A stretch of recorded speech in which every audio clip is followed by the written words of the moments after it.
Open in Syracuse. Dylan Hand is with us this evening. Dylan, good evening. Great to have you. What are you looking forward to tonight? Looking forward to some, I still like to call it post-Hogak Modern because I still feel like we haven't got a lot of televised Modern since that card's been removed. And lots of exciting, different, unique decks brought by the Team Fire and Team Ice here tonight. So looking forward to that. I want your first prediction of the evening as we look at the matchups. Later this evening, we will see our league founder, who is with us this evening, TheSaintDoom, put his undefeated mark on the line with Mardu Dreadhorde against Garrett, Martin, and Burn. Now, SaintDoom says this is a bad matchup, but we've known people to sort of set it up to be a much tougher row to hoe than it is. What do you think this matchup actually favors? We'll get more in-depth when we get there, but I thought maybe we'd just set the stage for the biggest clash of the night right now. Burn versus Mardu Dreadhorde. Well, when I think Mardu Dreadhorde, I think Mardu Pyromancer, and I imagine the decks are very similar. And knowing how that deck fares against Burn, I don't really like Michael's odds very much. But maybe if there's some smiting helixes that are, timely in there, none of those helix, there. No collective brutality, no smiting helix. My life gain in the entire 75 is 2 mainboard shambling vents, a batter skull, a sword of light and shadow, and then I have a Cletus in the sideboard. That's it. Okay, so options. So it sounds like your best bet to victory is keeping off those repeatable sources of damage in the Goblin Guide, Swift Spears, and Eidolons off the battlefield, and then crawling into the late game with your Stoneforge Mystics. Then So yeah, don't like Michael's odds, but anything can happen in Modern. So I love that description, crawling into the late game as if he's already been beaten down and just trying to get a finger hold here or there. We'll see if he can do it against Garrett Martin. He won't have double-digit life, I'll tell you that. Probably not. At any point, he might start on 9. We never know how those matchups are going to go here this evening. It is Team Fire against Team Ice. Both of these teams, you can see the scores just below us here in Season 2, playing for the glory of the win and for 2 great charities around the world as well. Team Fire playing for A21 all year long. It is a charity that looks to end human trafficking around the globe. And Team Ice playing for the Cancer Research Institute, looking to end all forms of cancer worldwide. You can help both your teams, both your favorite players and your favorite team. Maybe you have 2 favorite teams in this matchup by donating to their charities. A little, a lot, every bit helps with these 2 great causes. And we couldn't do the Modern Streamers League without both Card Hoarder and Card Kingdom, helping you get the modern tech you need for your next outing, whether it's online or in paper. The matchups this evening, we're going to see Caleb Scherer. He was with us a week ago. Now we'll see him pilot Storm against Noble Murloc and his innovative double time list. We'll see if he can make this one work under duress this week on a clock against Caleb and Storm. Will Cat Light and Spirits have enough to take down Sodek and his neonate Dredge? We've got the master of Grixis Death Shadow against the master of Karn Amulet. It's going to be Tito against Francisco. That is going to be an absolutely amazing matchups to watch. We mentioned Garrett Martin and Burn against our own TheSaintDoom and Mardu Dreadhorde. And then we'll cap it off tonight with Rob Castermage and his Jeskai United We Stand control list, taking on SpiderSpace and his innovative FaeBlade list. It's going to be an interesting night as we kick off night 1 of Week 9 of the Modern Streamers League. Let's get set for Match 1. We'll get the forecast of doom in just a moment as Storm takes on Double Time. That's next to lead things off on the Modern Streamers League. Welcome to the forecast of doom. This is, I think, a rather easy one to evaluate, with Storm being a heavy favor in this matchup. Doubling Time is a deck that is going to punish any slowness. It's going to punish a mid-range deck. We saw last week landing a Gideon is pretty good against an aggro or a tempo deck like Spirits. But Gideon, Samut, Red and 6, none of them really do that much against Storm. The cards that do matter from Noble Murloc's side is Karn into Trinisphere or Ashiok main board. Now that's main board Graveyard Hate and a main board spell converted mana cost hate. Both of those can be pretty relevant in this matchup if Noble Murloc has time to deploy them. he's probably going to mulligan any hand that does not have any sort of mana dork to try to speed out his powerful threats. Post-board, he does have 3 ley lines, so hopefully those can help him stop a very, very big grape shot for the win. So that is the forecast of Doom. I think Caleb is heavily favored here, but we've seen Noble Murloc pull off enormous upsets in the past. So let's hope he can do it. Go Team Ice. Let's see how it all plays out. Round 1, and we are set for what is going to be one of many skewed matches when you look at the matchup on paper this evening, Dylan. We were talking about this a little bit just a moment ago. You certainly look at Storm versus Double Time. You look at Death Shadow versus Karnulet, Burn versus Mardu Dreadhorde. There are going to be some matchups that on paper look like they're skewed heavily one way. But we'll see if those underdogs, so to speak, can work their way out of it. Noble Murloc is on that underdog side this week, as we'll see this action from the perspective of Team Fire. That's Caleb Scherer on your screen to the left. He is going to be piloting his way through his Storm list. And already we see an opportunity for Caleb to start setting up. Looks like his life total not going to be under duress early in this matchup. And that gives Storm players a lot of maneuvering room, Dylan. Right. Absolutely. Looking at, like you said, looking on paper at Noble Murloc's list, there are not a lot of interaction points for him to really be able to deal with anything that Caleb's doing. There's no removal spells other than something like Teferi Time Raveler to deal with something like Goblin Electromancer, which is Caleb's best avenue to winning the game as quickly as possible. Having played Storm in the past and looking at his hand right now, he doesn't need that much more to be able to combo off and win this game. He's a couple rituals short here. And as he also recognizes this, obviously, being the master that he is, because right now he's just in the setup phase. Last turn we saw that repeal on that Birds of Paradise to set him back a turn. Because Caleb knows that he still, like I said, needs some help trying to find some rituals here. Though it looks like he's casting this Manamorphose here. Curious on what he is looking for in this specific situation. Maybe if he finds... Okay, he finds a Despot Ritual here. That's interesting. But as he sets up now, barring that Goblin Electromancer leaving the battlefield, I think Caleb actually has enough to go off here. If I recall correctly, it's if you cast Gifts Ungiven, get the appropriate pile, and have at least 3 red mana left over, you are quote-unquote deterministically victorious a lot of the time. So we'll see how that pans out here. We saw the tempo play that you mentioned earlier to set back the Birds of Paradise a turn. I think Caleb's really only fear, looking at Noble Murloc's list, is him ramping out to a huge heavy hitter. Karn the Great Creator is a heavy hitter in Modern, but I'm not sure he's going to do a lot at this moment in this matchup, because he's not going to be able to lock him out before Caleb can go off. And barring something like a doubling season into a Planeswalker, which could then ultimate, I think Caleb knows he's got a lot of time here. And while we saw Murloc ramp a bit, he wasn't at that point to make that series of plays that would be sort of a double haymaker. Right. And I'm looking at Noble Murloc's sideboard right now. If there was a card like Damping Sphere in his sideboard for him to be able to tutor, he would be in fantastic shape here because he'd be able to cast it right now. But he actually only has 2 copies of Trinisphere, and we saw him tutor for it there. But he's a mana short, and you know, like I said, I don't think he's going to untap again in this game here, unfortunately. So that, again, going back to that repeal, you know, it was just a very small play that, you know, a lot of people wouldn't think about, you know, just that 1 mana advantage there about repealing that copy of Birds of Paradise to set Murloc back a turn. But it's going to be game winning here because they would be very hard for Caleb to win through that Trinisphere.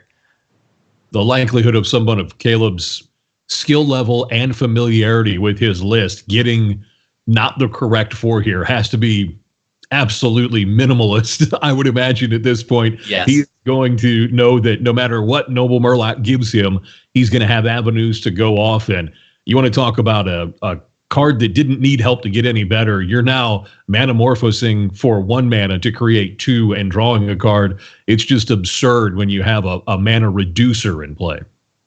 Absolutely. Caleb's just going through the motions at this point. So Should see another Gibson given will likely have to be cast to go find those grape shots, because that's typically how Caleb was going to seal the deal here. But yeah, pretty elementary stuff here.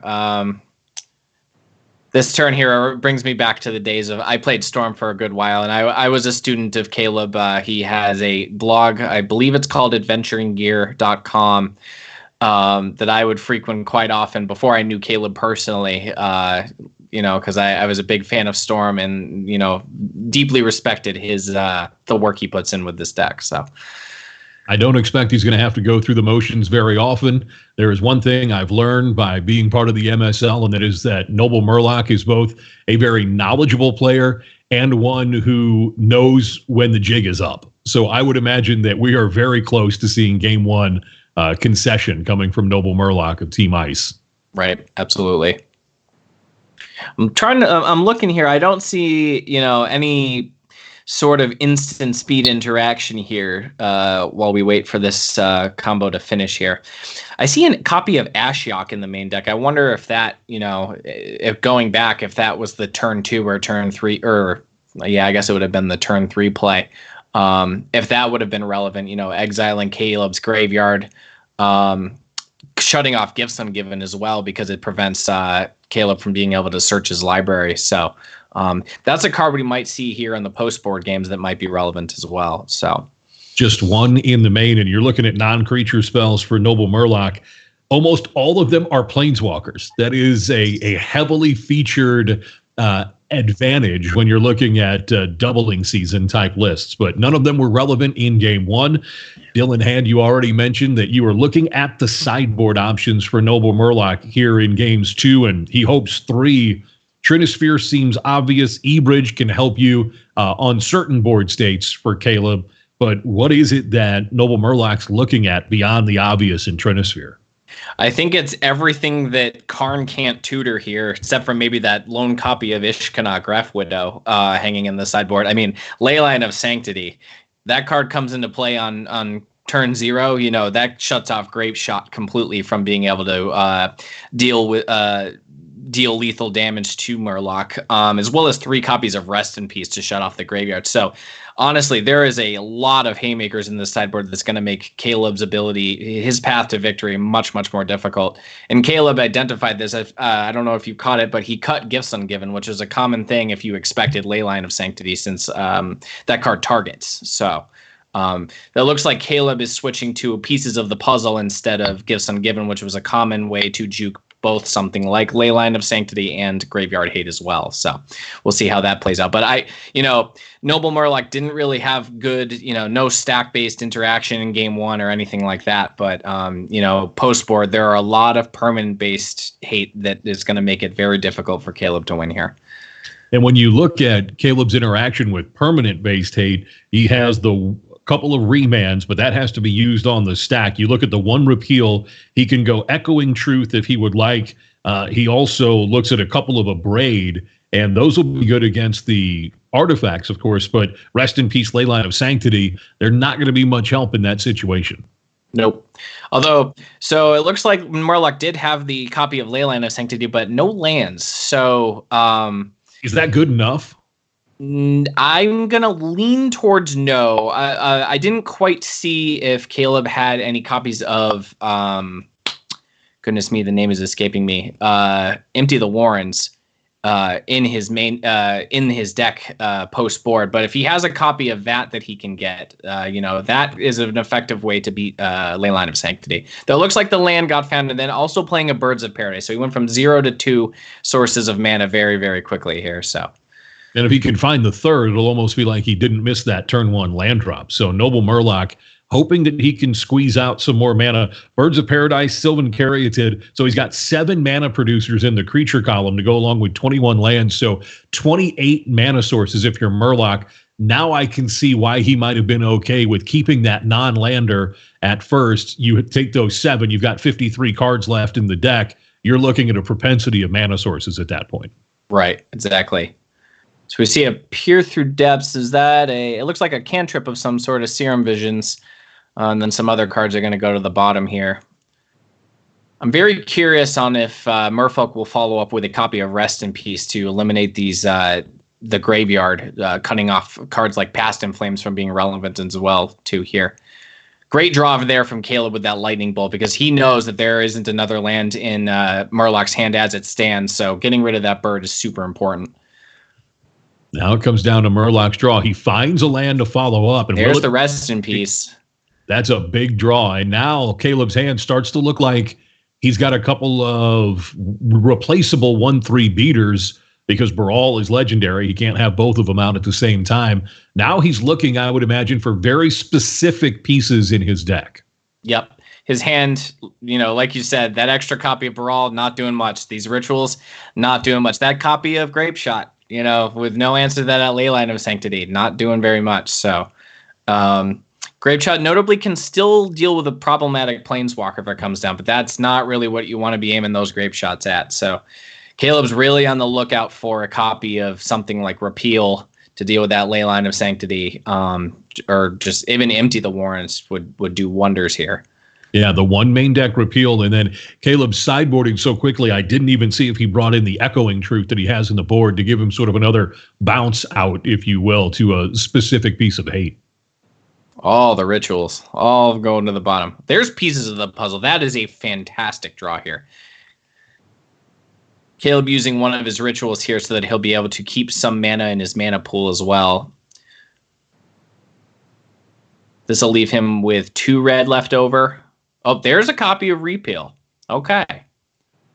That's the one in the main deck that he has. And looking at the sideboard, 3 pieces of the puzzle, 3 Lightning Bolt, 2 Abrade, 2 Empty the Warrens, 2 Aria of Flame, and then 1 each for Dismember, Rebuild, and Echoing Truth. So that's the one copy that he has access to in the 75. So the storm count is 4. So if we cast a ritual and a Repeal, that would be a storm count of 6. This might be a situation where he just wants to get some damage through with this Grape Shot if possible, but it looks like he's casting the rest of his cantrips as well to see if he can find some other piece of action here. Another pieces of the puzzle, for example, would be fantastic, but another Grape Shot, if there's 2 Grape Shots, I think Repeal plus Grape Shot would be lethal here. And the nice thing about this Repeal here is it's going to be pretty unlikely for Murloc to follow up with another, be able to cast it next turn because it costs 4 mana and he only has 2. So it also shortens the amount of work that turning Baral sideways would have. There to it is. Oh, and Caleb nods his head. The familiar knit cap bobbing up and down. He knows he's got it now. He goes for extra Baral just for the storm count. And this could be it right here, and it should be with more mana in the pool. I very much appreciate the flex of sacrificing the summoning stick. Or no, he did. I thought he sacrificed the non-summoning stick copy, but apparently he did not. But yeah, I mean, even if he didn't find this other Grape Shot, that Grape Shot there put him to 3. He would have just been able to attack next turn probably and get the job done, Evan. So all of the pieces seem to be lined up against the Storm King there in the sideboard. But Caleb Scherer, you mentioned it, Dylan, the pieces of the puzzle draw, knowing to play the rituals to keep the mana in the pool, that brought him the answers that he needed. And now he finds that second, just icing on the cake, Grape Shot off the top. And that was enough to take it. And if you're Noble Murloc, you played both a pregame Leyline to protect yourself and a Rest in Peace, and they weren't enough. That's the power of the Storm deck. Power of the Storm deck, and one of the common, traps is the word that comes to mind when it comes to very powerful interaction pieces like that in Modern, where you look at a hand, right? Murloc looked at a hand with Leyline and probably had Rest in Peace in it, and it was like, okay, I don't have any lands here, but this Leyline is going to slow down Caleb so much that if I can just find some mana sources off the top and get Rest in Peace in play as well, I should be off to the races. But, the quality of the hands you keep sometime in Modern just because of those powerful hate pieces are usually on the lower side, and I think that reared its ugly head there for Murloc in that game.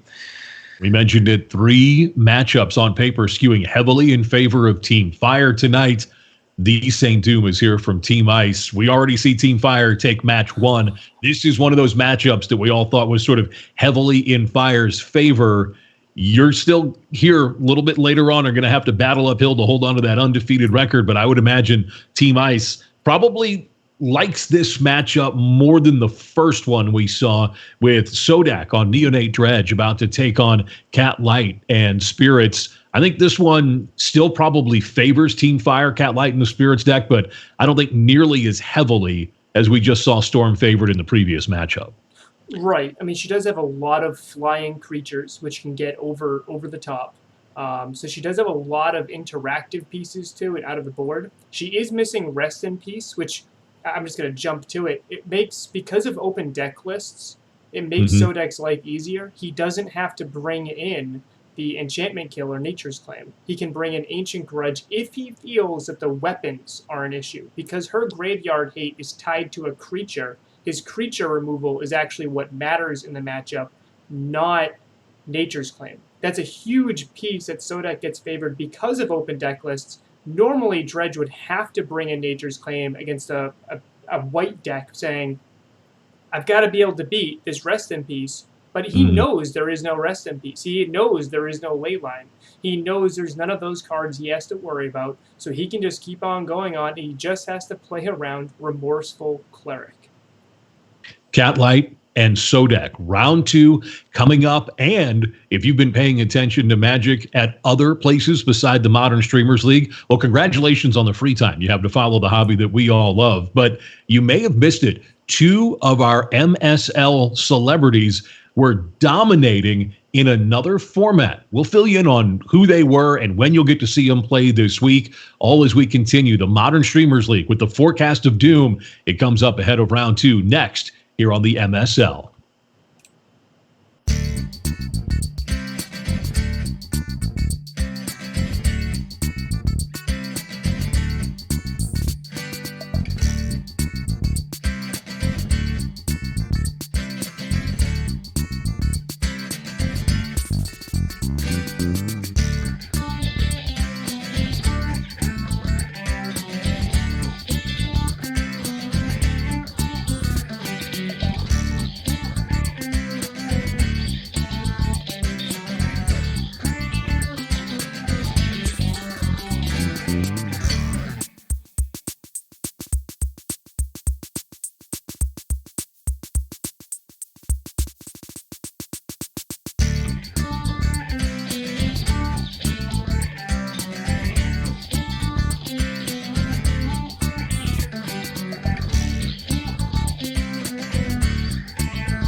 Welcome back to the Forecast of Doom. We have a really fun-looking matchup here between Hellcat MTG's Azoria Spirits and Sodek's Neonate Dredge.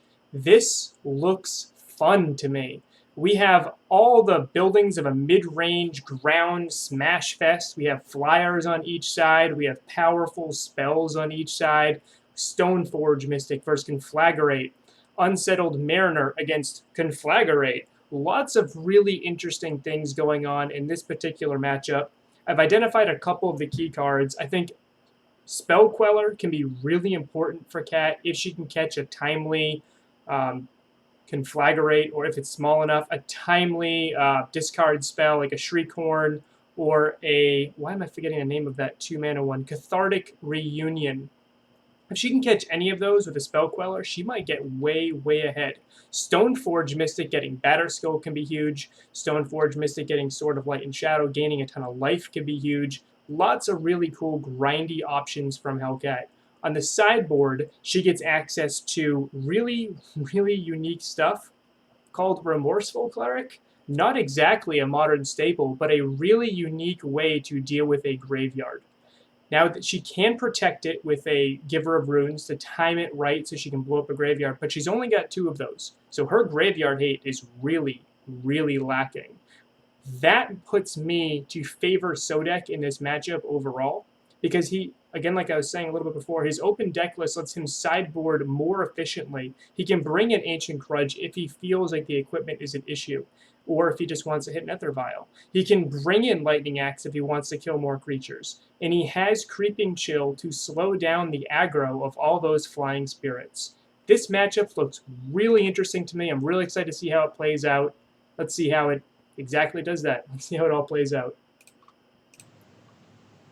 Sean Seacrease along with Dylan Hand, thank you so much for joining us for night 1 here in week 9 of the Modern Streamers League. Dylan, we just heard the forecast of doom. This, in my mind, goes along with our round 5 matchup as the 2 that are going to be very tight to me. It's going to be draw dependent as far as what cards both of our players see and who gets the higher impact sideboard cards after game 1. We're going to watch this matchup from Cat Light's perspective.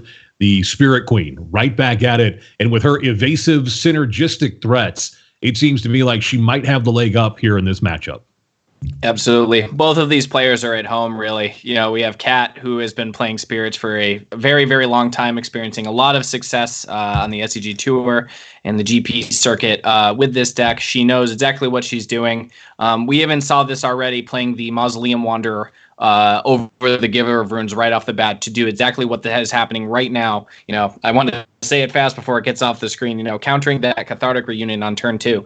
It's one of Sodek's most powerful cards in this matchup, and Kat very correctly identified that, leading on that Mausoleum Wanderer there. But yeah, you know, both of these decks very high power. I think because of Kat's lack of cards like Rest in Peace in the sideboard, I think I like Sodek in 3 games. But, you know, I think we're going to see a lot of back and forth here, and I'm looking forward to seeing how this one plays out. This was, of course, a package that wasn't available until the recent unbannings, and that's Stoneforge Mystic and the sort of 6-card package, as it were, the 4 Stoneforges and the 2 equipments that you can tailor make with it. Batterskull seems to be the ever-present threat, and then you can sort of salt and pepper your sword to taste based on what you think the metagame is. Is that good enough to break up some of the synergy of this Spirits deck? It certainly wasn't a package that Kat had available when she had some of her best results with this deck.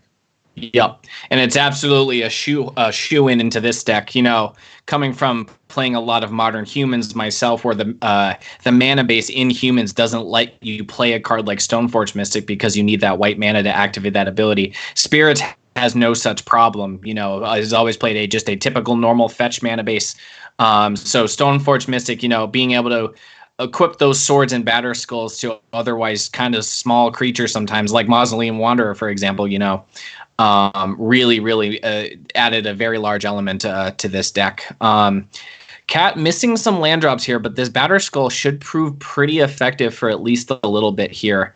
Although Sodek's dredges have been pretty good so far. We saw 2 Narcomoebas and 2 Prized Amalgams coming, and it looks like here comes a 3rd and a Creeping Chill. So, you know, it's only turn 4, and half of Sodek's library is completely gone at this point. So, one of the underrated pieces I think that Kat has access to are these 2 Path to Exiles that we see in hand. It's a 1-mana way to absolutely remove any of the bigger threats that we're likely to see and break up a little bit of synergy on Sodek's side. If she can just buy time and then get the Batterskull down, which we'll see the Batterskull block one of the Prized Amalgams here. Now this is going to give Kat, I think, a chance to really go on the offensive. A Prized Amalgam could be taken care of permanently with Path to Exile, or are those just so good that Kat's going to hold on to them until a later point in the game? Right. I was just peeking over at Sodek's graveyard. If he had a copy of Conflagrate in the graveyard, I think it would have probably sealed the deal on this game, actually, because he would have been able to just Conflagrate for 3, deal with the Batterskull and the Stoneforge Mystic. But as it stands, there's no Conflagrate available. And actually, having played, again, going back to playing humans a lot, Unsettled Mariner, a fantastic card against Conflagrate, because for each target that Conflagrate wants to, you want to kill each creature, that Unsettled Mariner is going to make you pay an additional mana for every one of those, and it's going to essentially cut off that avenue of attack. So I think if Cat plays this Unsettled Mariner here, it's going to make that Batterskull very difficult to deal with, and it might actually shift the game in her favor, even though she's missing her land drops, and Sodek is basically firing on all cylinders on his side of the battlefield. That's interesting, because I was looking at the mana efficient route of Giver of Runes and holding up maybe Path to Exile here, because Giver of Runes seems like it would give Cat that hard advantage as well. She's going to go Giver of Runes route. Now she can protect whatever she needs to, so long as she untaps with the Giver, has the Path as the backup. And Cat, this is one of the strengths of a deck like a Jeskai control, if it has the efficient side of its deck. You have spirits. Do we see 3s that she'd like to deploy? Absolutely. But she's also got some very potent options that she can still play potentially 2 spells a turn on 2 mana. Right. Again, though, it's just one of those situations where I feel like Conflagrate is the way this game changes in a big way. So in this case, identifying that there is no Conflagrate to deal with at the moment, although there may be one in his hand now at this point, because now what Sodek can do is pay 1 red mana to cast Conflagrate for 0 and then flash it back from his graveyard. So we might see that. Okay, it looks like it's Conflagrate's still missing here. So interesting that Cat chose to keep the Path to Exile and not Path a Prized Amalgam in damage, but maybe she feels that the life gain from the Batterskull is going to keep her afloat long enough, and she can wait and kind of see on the end step what she wants to target. And when you look at a deck like Dredge that doesn't have a lot of pinpoint removal, Batterskull on a turn cycle can often represent 8 life because of the vigilance. Gets in for the 4 on the attack, still available to block, going to get you another 4. So on a turn cycle, if you will, it represents really an 8-point swing. Right. And it's an example of, once upon a time, this Batterskull on turn 3 was too good for Modern. Even though it's holding the fort down in this game, I wouldn't say too good is what I would say. I would say it's keeping her just alive enough against this onslaught of zombies and blood gas on the other side of the battlefield here. So Cat's in the tank now on deciding on what she wants to path. She would certainly seem to want to path something here and then hope for the land draw and get maybe a 3-for-1 with the Warden that she has in hand already. We'll see where she elects to go, holds onto it, and makes the draw. So again, in a situation where there's going to be no 3-mana spells being cast here, notably no spirits in play as well. So even if there was a third land, Drogskell Captain wouldn't have been a super good option. Again, I am very pro casting Unsettled Mariner here, but we'll have to see what decision she makes on this turn, because the longer this game goes on where she doesn't find more mana, the more complicated this game's going to get, because she's just comparatively so constricted on mana compared to Sodek. Yeah, Catlight playing 21 lands in the Blue-White Spirits deck, 2 already in play, 19 still lingering in the deck for Cat to draw to. Notably now, though, she has Giver of Runes active, and this is going to start messing with some of the combat math. I think that Sodek may be worried about. I would think Sodek is absolutely going to watch Cat get in for 4 here, make it 14-14, as we know that Sodek doesn't have any available blockers at this point. Right, exactly. So the Giver of Runes is definitely going to protect a little bit against the against Conflagrate. So I'm still trying to rack my brain on why a Path to Exile was not cast on the previous turn. Maybe even a Path to Exile on her own creature, like her own Stoneforge Mystic, which isn't really doing much here, just to hit that third land. But As it stands, this Batterskull has done a lot of work. Like you said, each turn cycle so far this game, it's gained her 8 life. So she's, without that Batterskull, she's at -2 right now. So doing a lot of work here in this game. Life from the Loam going to be cast again. That sets up the opportunity for more Dredge options for Sodek. Cat Light, Hellcat MTG, part of Team Fire. Swinging with everything is Sodek. Now Cat has to figure it out. At 14 with the potential life gain, I don't think she's in danger of being killed via combat math this turn, but she certainly has to think about the plays that are available to Sodek right now. You mentioned there have been some key pieces of his deck that have been MIA so far. Correct.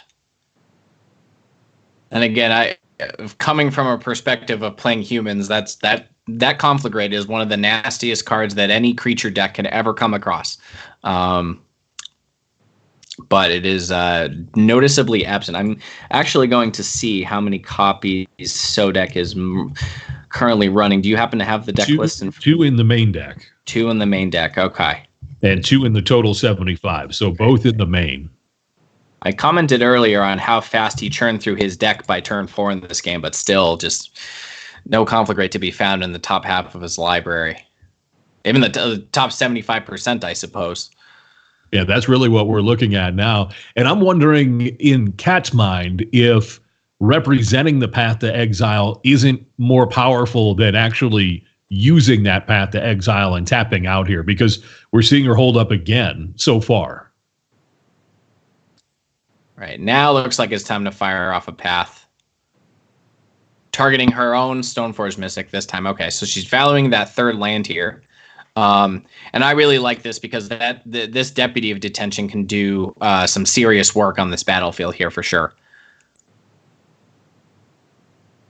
Batterskull will gain 4 more life. Keep Cat got a relatively safe life total because we know it's going to be able to get in again on offense.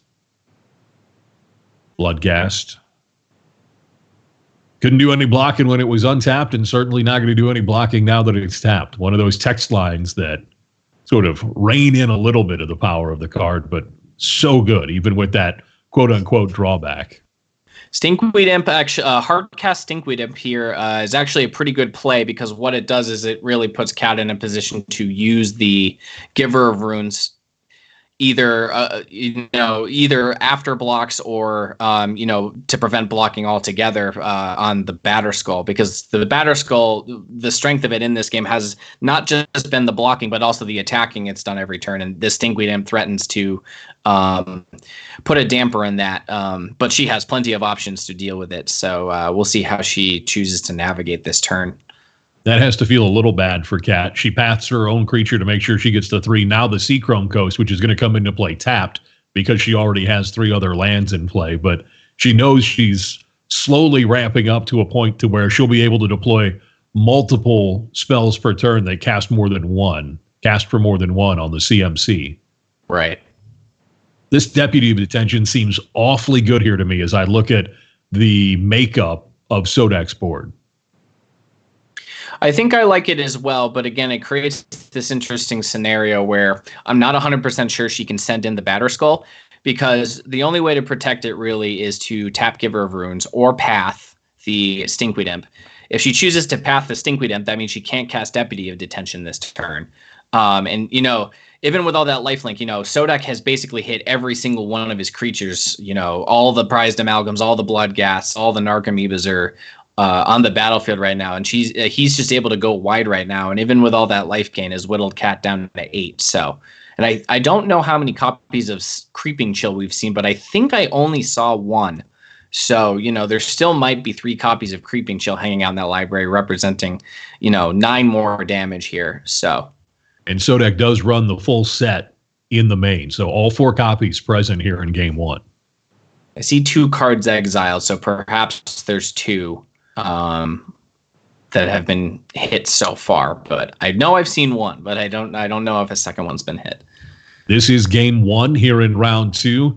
Cat Light for Team Fire trying to figure out a way around Dredge's go wide board assembly and get this win for Team Fire. Meanwhile, Sodek trying to get Team Ice on the board tonight. It was a 2-0 sweep in round 1 for the Stormmaster, Caleb over Noble Murloc. Right, so we're seeing that attack, which means there's no path, which means Cat is either going to let this go or use the Giver of Runes. Okay, so it looks like she's going to give it Pro Black to keep her to keep that around. But again, this now opens up once more Conflagrate coming. If Conflagrate is dredged here off the top, I think Sodek's going to close the door on this game pretty convincingly. But I think Cat's got to fade one more turn of no Conflagrate here. Yeah, the things that she is starting to put together seem to be better than what Sodek can do outside of Conflagrate at this point in the match. And there's that Conflagrate. He hit it on that Dredge on that Stinkweed Imp. You know, it's only a matter of time. There's only 10 cards left in the library at this point. So, and Cat's Mausoleum Wanderer only has 1 power. So, and Sodek has more than enough mana to pay for that. So, and I believe I'm looking, it looks like there's 8 cards in hand for Sodek here. If I'm not mistaken here, which represents more than enough to deal with those prized amalgams, the copy of the Germ token in play, as well as the Mausoleum Wanderer. So that would be 4, 3, and 1. Yeah, that would be 8. So there's a big time decision-making line that we're about to see from Sodek. Will he put this together and find enough to close it out? Let's see what line the Dredge Master picks. Choosing to cycle Forgotten Grove. Okay. Right now, you look at Cat's at 12. We see already 7 power on board for Sodek. Okay, I see what Sodek is doing here. Sodek's picking up just a couple extra lands here. I'd imagine he'll play an untapped source here as well to play around that Mausoleum Wanderer.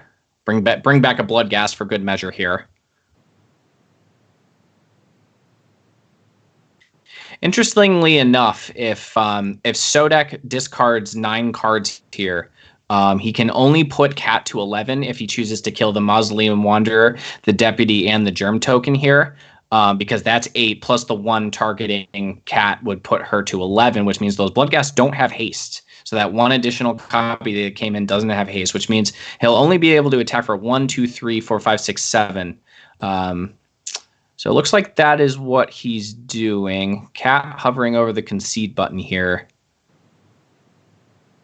I do like this play of making him pay the additional mana here, for sure, just in case there's something else hanging on over there. So, all right, she's choosing to concede.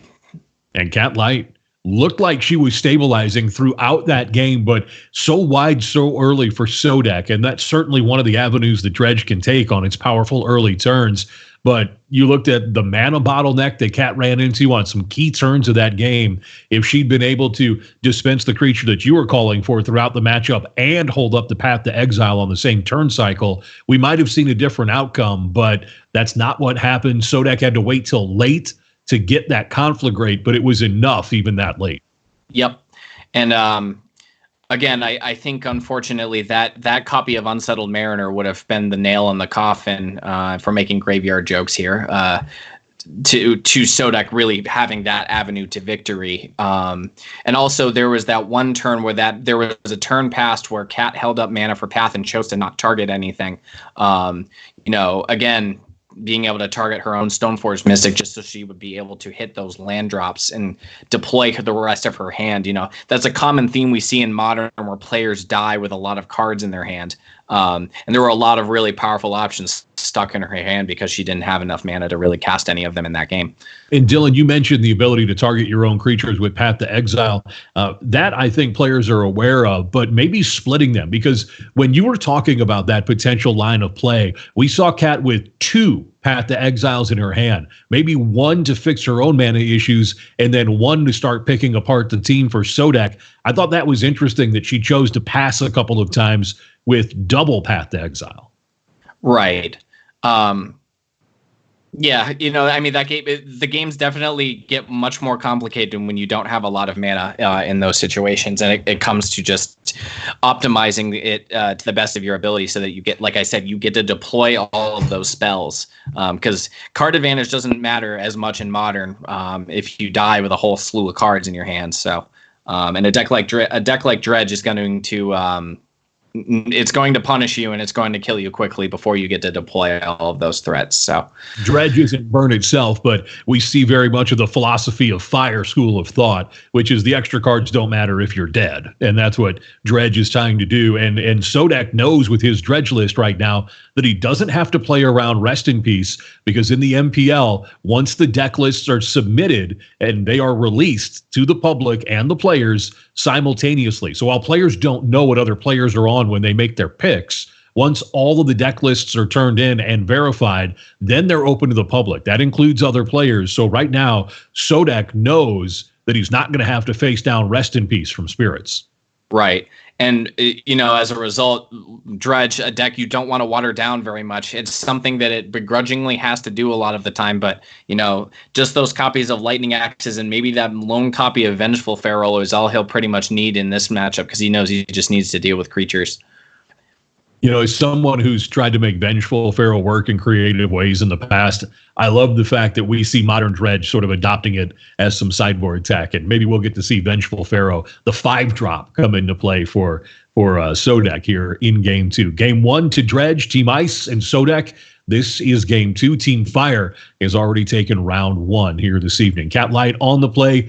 No mana issues this time, Dylan. She's got the turn 1 Aether Vial. Significantly more proactive hand. She will not be jammed up on spells this game whatsoever, thanks to that Aether Vial. One of the most powerful cards that a deck like this has access to on turn 1. Not the best top deck in late games. An experience I've experienced all too well is you need that perfect card off the top, and on turn 10 and you draw an Aether Vial. But in this game, turn 1, it's going to help her really get onto the board quickly and put Sodek in a position where he needs to act and act fast. And this Thalia is going to hamper the situation for Sodek as well, just because he needs to get the Dredge engine going. Dredge will use its engine really around some of the Thalia's best routes to cut you off. But until you have it going, sometimes Thalia can do some work and slow you down. Right. Thalia much stronger on the play against Dredge than it is on the draw. This was even more true when Faithless Looting was around as well. But being able to turn off the turn 2 Cathartic Reunion on the play is like the biggest thing about Thalia. Something you don't get access to on the draw here. So Cat definitely taking advantage of it in this game. And now she's going to have an excellent option of being able to cast the Supreme Phantom from her hand and hold up instant speed Remorseful Cleric, which, Remorseful Cleric already good enough on its own, but in this case, it's even better. So we see the Lightning Axe here on the Thalia before the Aether Vial can tick up to 2. It might be a concession to, I don't know if Kat has any copies of Phantasmal Image in her library, but it might be a concession to that. I would have to look at her deck list. Looks like there's no copies of Phantasmal Image there, so still a heads-up play by Sodek there. So now it's going to be, you mentioned the Phantom, but in a turn, Kat's also going to have the option on whether she wants to hold up the Cleric or maybe go to an instant speed possible Deputy Detention. I would think that the Cleric would be the better threat in this situation. Yep. I really don't like casting Deputy of Detention just normally here because you really don't want to hit it with a Narcomoeba here. She has 2 copies, but playing the first Deputy really isn't going to do much as far as her clock is concerned, which is kind of the weak spot of this hand. Cat doesn't really have a large clock going on here, so she's going to need some spirits off of the top. If she can find another spirit to go along with that Supreme Phantom to really speed up that clock a little bit, I really like her odds here, because I don't imagine this Remorseful Cleric will be doing a lot of attacking. I imagine it'll be Vial in and instant speed and exiling the graveyard. So I can't imagine it's long for this world. So Cat's best play here, in my opinion, is Supreme Phantom, play a land, pass, holding up the instant speed Remorseful Cleric.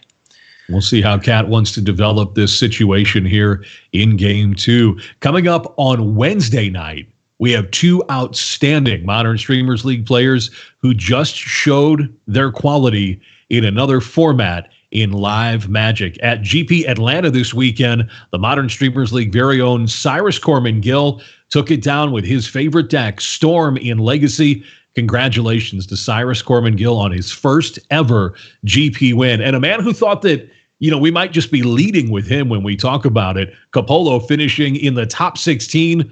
Capolo, that's an absolutely amazing finish. But we do have to honor, of course, our GP champion, Cyrus Corman Gill. It'll be Capolo and Cyrus Corman Gill, both playing on Wednesday night, both stepping away from Modern for the weekend in Atlanta, both paying big-time dividends. And we know something about Legacy here on this stream with Dylan Hand, who just finished 17th at SCG Syracuse a couple of weeks ago. Dylan, you got to taste the fruit of a tree you weren't as familiar with, known as a Chalice guy, probably an Eldrazi Stompy Chalice guy. You dipped your toe into the blue pool for the first time. Just real quickly as this game develops, did you like it? I loved it. Liked it is an understatement. The Magic card Daze, very specifically, was a card that I am completely enamored with now. I love the cantrips too. Casting Brainstorm is such a skill testing element of playing blue decks in Legacy, but there is something about the card Daze. There's something about casting Tarmogoyf on turn 2 or casting Delver on turn 1, and your opponent just plays a spell with no mana available, and you just pick up your lands and say, put that in your graveyard, please. And I had an absolute blast. And, the matches I lost, I just got outplayed by better blue players. I lost to a couple of good friends of mine in that event. Maybe a little bit more practice with those blue spells and would have had a top 8 under my belt. But regardless, had a ton of fun. Definitely will be playing more blue spells in the future.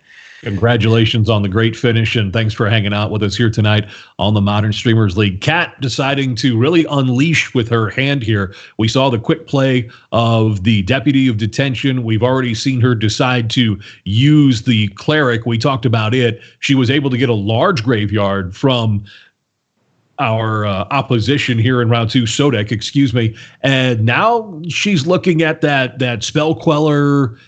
We'll see how good it can be in this matchup, but it's certainly, along with the Supreme Phantom, going to give her a little bit of an air force to start this clock. Yep. So I commented on holding up the Remorseful Cleric a couple turns ago at instant speed. She chose to simply nuke Sodek's graveyard at sorcery speed to prevent any shenanigans. I kind of respect that play because there are things that can happen at instant speed, something like a copy of Lightning Axe discarding a Stinkweed Imp at instant speed that could really throw a wrench in things. So I liked the play that she made in hindsight. Seeing a Conflagrate here, she drew a Spell Queller off the top, which is one of her better draws here for sure. So we'll see what she's able to nab with that. Notably not very good against Conflagrate from the graveyard. Since Conflagrate is an X spell. So for every X you put into Conflagrate, that is actually an increase in the converted mana cost by 2. So casting Conflagrate for X equals 2, for example, costs 5, which Spell Queller cannot deal with. So we'll see how impactful that card's Conflagrate is in this game here. Deputy of Detention and the Phantom getting on the offense. Not much of an offense right now. Nope. And that Creeping Chill basically all but erasing the attack step from Cat last turn. That card is very, very, very good at keeping Dredge in racing contention in games even like this where Sodek doesn't have a lot going on. This one of our 2 matches tonight that we expect will be very grindy. If you enjoy that, well, this one, and then in round 5, Rob Castermage on his United We Stand Jeskai control list and SpiderSpace on FaeBlade. We expect that to be a rather grindy matchup. And from the category of if you blink, you might miss it magic, Grixis Death Shadow and Carnulet coming up next round, and then Burn and Mardu Dreadhorde, all still to come tonight here on night 1 of week 9 of the Modern Streamers League. Sean Secrets along with Dylan Hand, thank you for joining us this evening. Right now, Aether Vial is at an interesting point for Kat. You can certainly feel free to continue ticking it up, but at what point does it become less and less useful based on what she knows she has in the deck? Right. 3 is definitely going to be the hard stopping point in this deck, but Keeping on 3 versus keeping on 2 is something that can, have some factors here. Again, she drew Remorseful Cleric here, and if she had that Aether Vial on 2, she'd be able to use it at instant speed. But, like she used the other Remorseful Cleric for, casting it at sorcery and blowing up the graveyard at sorcery speed, equally as good here. And the thing about having Aether Vial on 3 regarding Spell Quellers, it creates mind games, around that element as well. So Kat was able to wrap that one up pretty easily there. So. Yeah, getting the other Conflagrate that was in the graveyard, I think, was a big upside of using the Cleric at sorcery speed while Sodek was tapped out. Game 2 goes to Kat Light, and we are all evened up at 1 apiece. Game 3 coming up. We see Kat. What decisions will she make in the sideboard here? We'll get to watch for just a moment. Our coverage on the Modern Streamers League brought to you by Card Hoarder and Card Kingdom. Whether it's digital or meat space, they can hook you up for your needs, your modern tech for your next outing. Card Hoarder online and Card Kingdom for all of your cardboard. Dylan, you said Dredge in 3, and with Sodek now on the play, I have to imagine you're pretty confident. I like the odds here. Again, a card like Thalia, like I said, that was really impactful in game 2, stopping something like Cathartic Reunion. Not going to be relevant in this game as much. So I think Kat's really going to have to try to find that copy of Remorseful Cleric, which is in this opening hand. This opening hand is fantastic for Kat here. So this is really the kind of hand she needed on the draw to be able to keep up with something that Sodek can do. But if Sodek can come out of the gates here before the Remorseful Cleric matters, it might not end up mattering. So we'll see here. He's got Shriekhorn on turn 1, which is basically the best turn 1 play that Dredge has now that Faithless Looting has been banned. So we'll see how fortunate his Dredges are on his turn 2 here. Shriekhorn going to activate over the top of Aether Vial coming into play. It's a life from the lump, so there is a Dredger. I imagine we'll see an upkeep activation here as well, because he really wants to hit Stinkweed Imp here. He hits Narcomoeba, okay. Narcomoeba, but no Prized Amalgam to come back into play on top of it, so. And Stinkweed Imp, not impressive on the table, but with Golgari Grave Troll once again back on the chain, Stinkweed Imp and its Dredge 5 is as good as you're going to do in Modern Dredge. Exactly. I was playing Dredge when Golgari Grave Troll came off the ban list last time, and boy, was that card something else. I'll tell you. That card was back on the ban list just as quickly as it came off it. Now we see a second Giver of Runes, and I would imagine that we'll see 1 flashed in on Vial before it goes to 2. You have to make that stop at 1 first, and then 2. Looks like it's going to give us Stoneforge Mystic or Cleric, or maybe both, depending on the draw, before proceeding to 3. Absolutely. And I think the way Sodek played this last turn, it very much smells of a Lightning Axe. So that's something that Kat's going to have to take into consideration on whether or not she wants to play Remorseful Cleric here on turn 2 or not. Because if she plays the Remorseful Cleric and it just gets Lightning Axe, it might not really get to do what it wants to, and by that I mean exile a sizable chunk of the graveyard and instead hit 3 lands and a Shriekhorn, which really isn't going to slow down Sodek very much. Where is Kat going to go from here? I think the question is, what are we going to see on turn 2? I don't think she can afford to do nothing on 2, so you'd expect her to go Stoneforge Mage here? I think the upside of casting Stoneforge Mystic here is higher than casting Remorseful Cleric, because I really think that there is a Lightning Axe on the other side of the battlefield right now, and she really can't throw away that Remorseful Cleric there, in my personal opinion. But on the flip side, very easily next turn, if she doesn't play the Remorseful Cleric this turn, Sodek can just load up his graveyard. So we're going to see the test on this end step here on whether or not he has it. And it looks like he didn't. So, okay. So that is actually very fortunate for Kat here for sure. Interesting that she didn't go with the Stoneforge Mystic. While her deck isn't as explosive out of the graveyard, we know that one of the things she has available is Sword of Light and Shadow, and that gives her the chance to recycle some of those small mana creatures from the graveyard. Slow, yes, but when you see effects like Cleric, like Remorseful Cleric, they are hugely impactful, and even though slow, a reusable cleric would be something that Sodek would be hard-pressed to beat. Right, absolutely.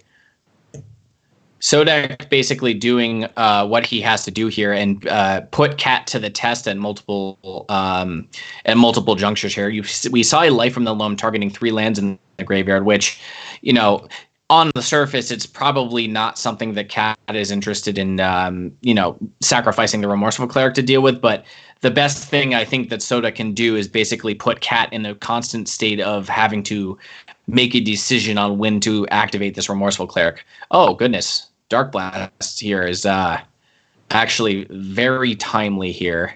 That is the one out of the sideboard. Right. Responding to the Vial activation on 1, I think in respect of Mausoleum Wanderer, because if Mausoleum Wanderer was put into play there, it would be able to counter that Dark Blast. So that was a very heads-up play there by Sodek. So now at this point, Sodek really, his graveyard is going to go largely untouched for the remainder of this game, unless another Remorseful Cleric comes off the top. So we'll have to see if he goes off to the races next turn or not. Very keenly keeping that last charge on Shriekhorn up until that Remorseful Cleric was gone for good.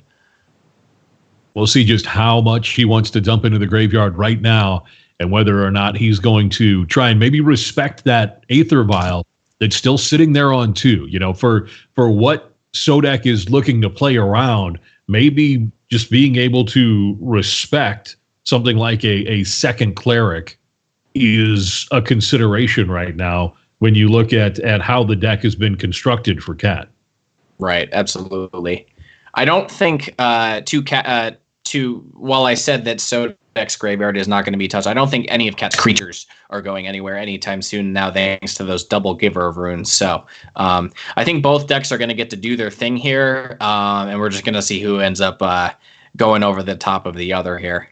And that was the Conflagrate deck in game 1. That's what absolutely took Sodek to the win. Cat was able to parse her way through the pieces of the puzzle in game 2. Now who is going to find their way to victory here in game 3 and take this match for their team? Team Fire, of course, playing for their charity this season, their charity A21, looking to end human trafficking all around the world. And Team Ice, playing for the Cancer Research Institute, which looks to end cancer in all of its forms, everywhere it's found here on Earth. You want to make a donation to either or both teams, any amount of money would be helpful to those two great organizations. Right now, Kat, she's got the double giver. She's considering Stoneforge Mystic here because Stoneforge already with the Batterskull, she'd be able to get that sort of light and shadow that we mentioned a moment ago. And then she can move the vial to 3, which, Dylan, you mentioned is the most intimidating number it can be set on in this matchup. Right. It represents so many powerful effects when you give them flash. Deputy of Detention with flash, very strong in this matchup. Can really mess up combat by eating up multiple blood gas, multiple prized amalgams, that sort of thing. Instant speed Drog Skull Captain to give your creature, your other spirits hexproof in response to a removal spell, and then obviously Spell Queller. So definitely very, very threatening here. You mentioned pressing Cat on all possible fronts. I guess that's the message Sodek is sending by turning his Narcomoeba sideways at this point. I mean, you have to get the points in where you can get them.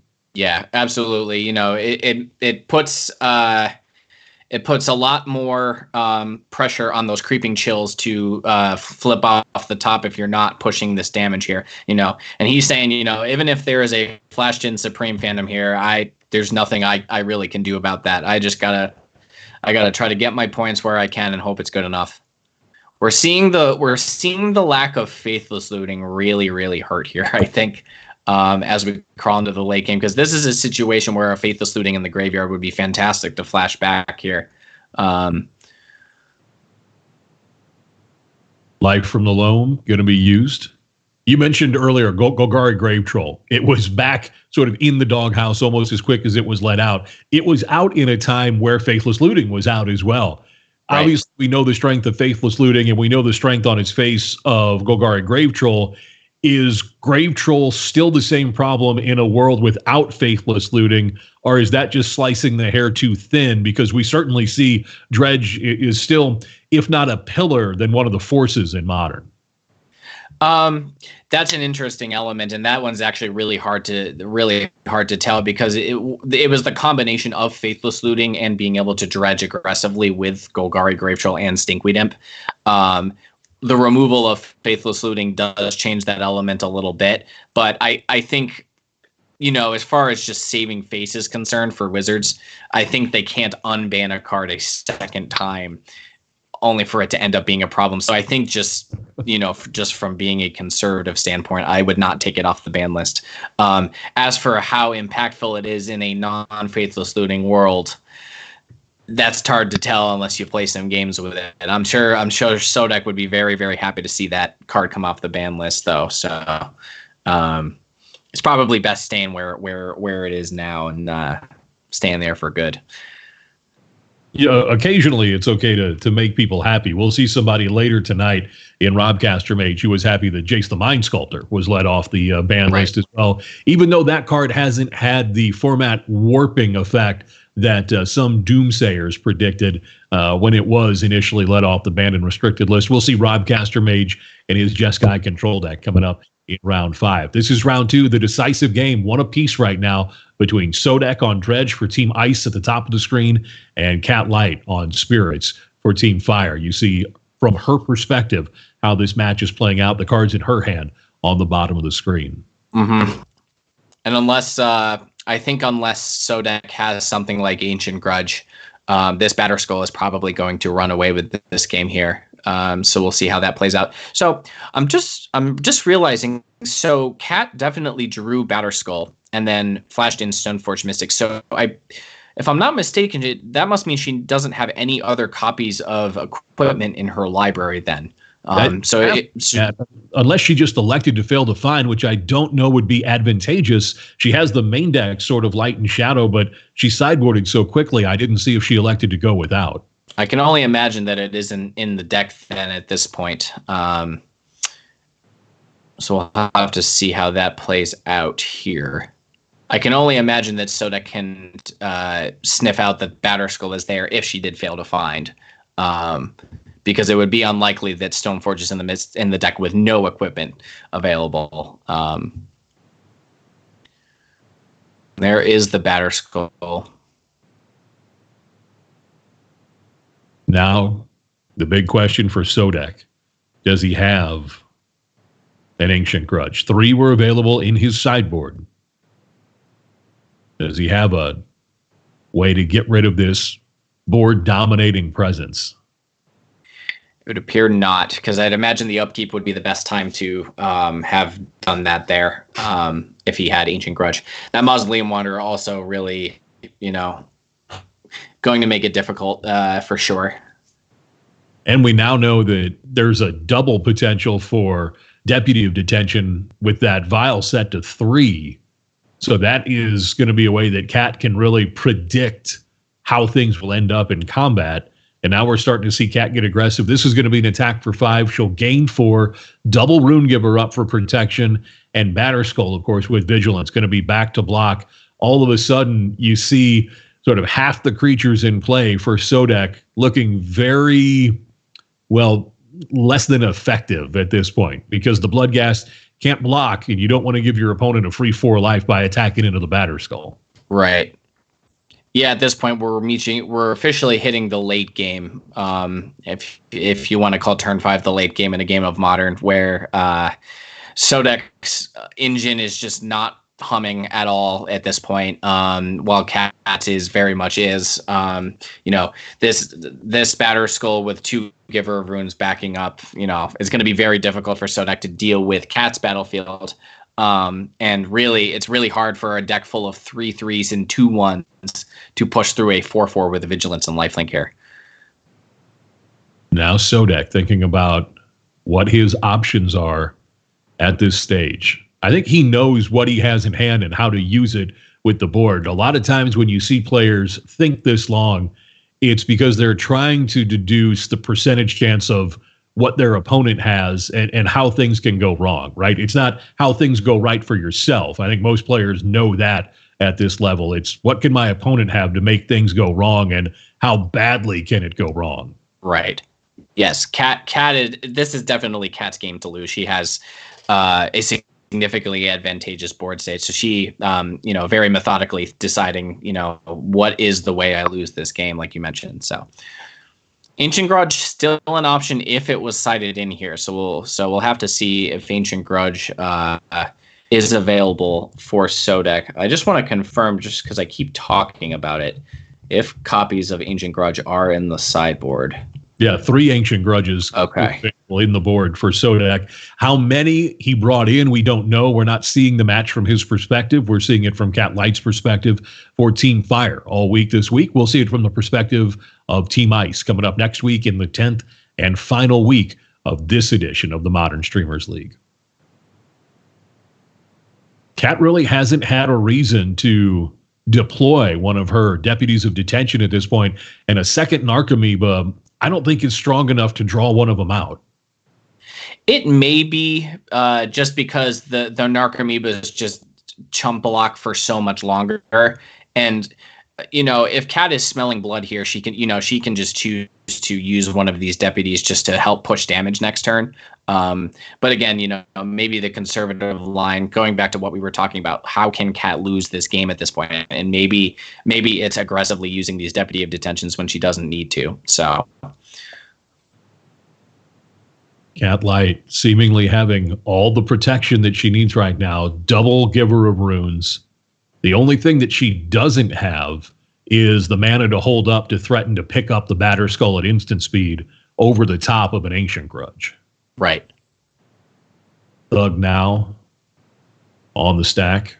Right. Again, this is just a sign of extreme weakness, I think, on the part of Sodek. So, to my previous point, maybe it's best to... I also wouldn't want to tap the Aether Vial at this point because it represents Spell Queller at this point. So if she puts that down here, then that gives Sodek an opportunity to cast an Ancient Grudge that he's maybe just waiting to play here, but doesn't want it to get gobbled up by a Spell Queller. So looks like Cat's on your line of thinking, Dylan. She's going to go for the fetch, and she'll be able to deploy, if she chooses to, one of the deputies just with her mana and still threaten the Spell Queller.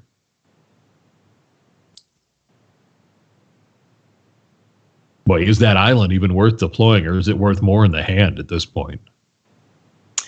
I think at this point it might be good to deploy it, just because, if the game goes on for another few turns, you want to do something like maybe hit your 5th mana, so then you can cast 2 drops and hold up Batterskull activations. For 5 mana is bounce Batterskull, for 3 redeploy. So if she loses access to that on the following turn if she draws a land next turn if she doesn't play it. So interestingly, Golgari Thug and Narcomoeba can team up together. With Golgari Thug dying, it can put Narcomoeba back on top of the library. And allow it to be dredged over by Golgari Thug to be recurred here. So we might see a double block here by Sodek.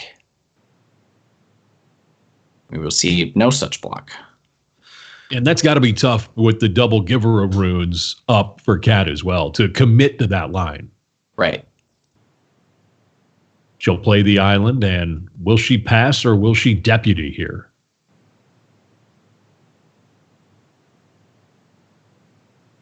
Cat thinking about it, and it looks like she's going to pass the turn.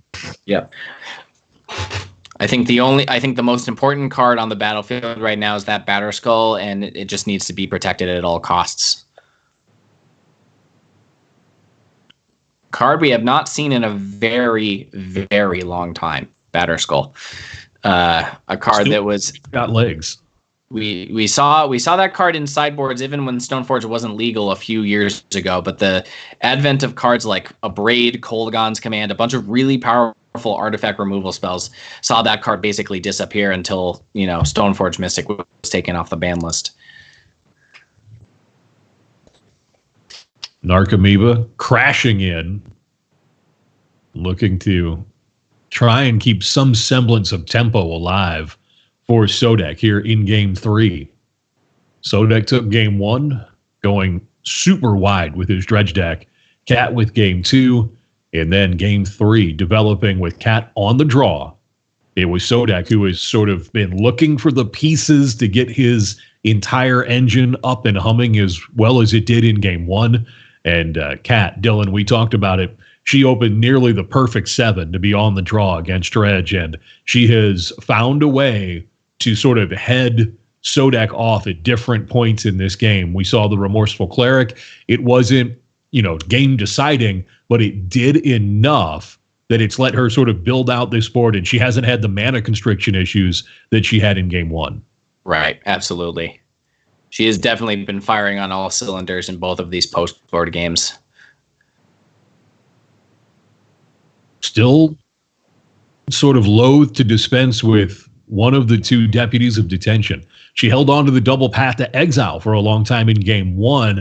And I think when you see someone who's a master of an archetype, they know when to hit the gas, certainly. But I think that one of the signs is that they slow roll their plays better than someone who maybe isn't as advanced with the deck.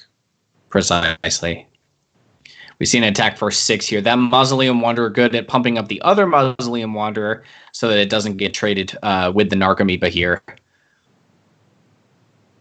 That seems like a little thing, but it makes this a 3-turn clock. It does. There is a Stinkweed Imp in the graveyard. That might be enough to pressure Cat into using one of those deputies, or finally get those Giver of Runes who've been hanging out untapped on the battlefield to start to let them do some work. So we'll have to see how that plays out here.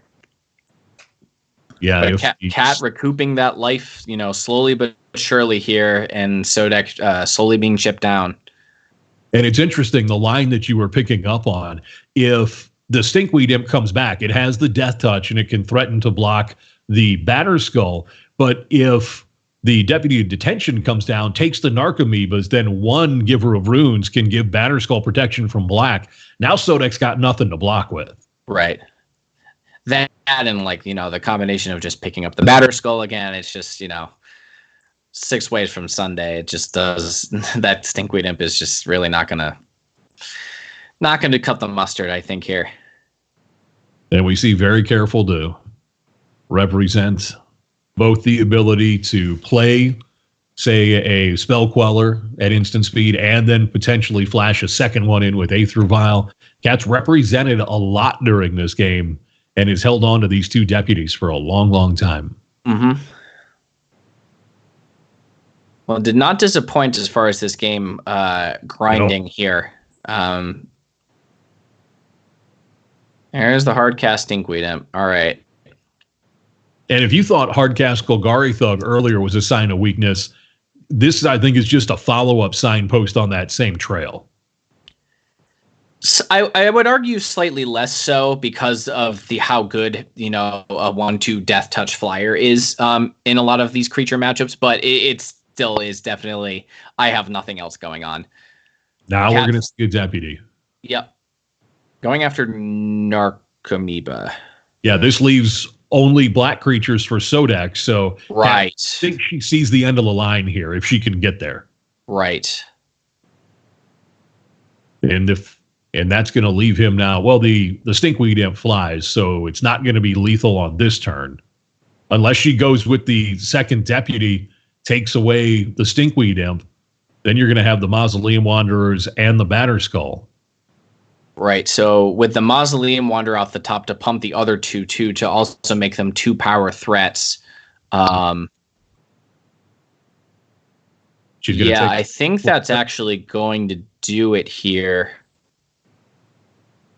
And this could be it. We could see Cat Light here picking up games 2 and 3 against Dredge and putting another one in the win column for Team Fire. Will this be enough? Mathematically, it's enough on board. Is there any interaction from Sodek that's going to come up? If he had been sitting on the Ancient Grudge that we talked about, that would be big game here, but I think Cat has sussed out that he doesn't have it. Even Ancient Grudge, just sacrificing one of the 2 power Mausoleum Wanderers to counter it. I think she's got him by the ropes in basically every way you can fathom here.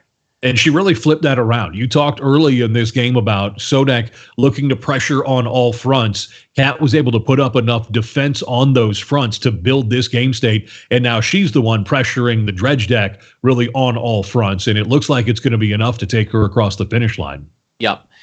Sodek had like essentially a 1-turn window earlier in the game with that Dark Blast on that Remorseful Cleric to get it gone, put the Dark Blast in the graveyard, to try to get the dredgers going, and the rest of the library did not flip over nearly as fast as it did in game 1. Although this Dark Blast here is going to technically prevent Kat from pushing through lethal here.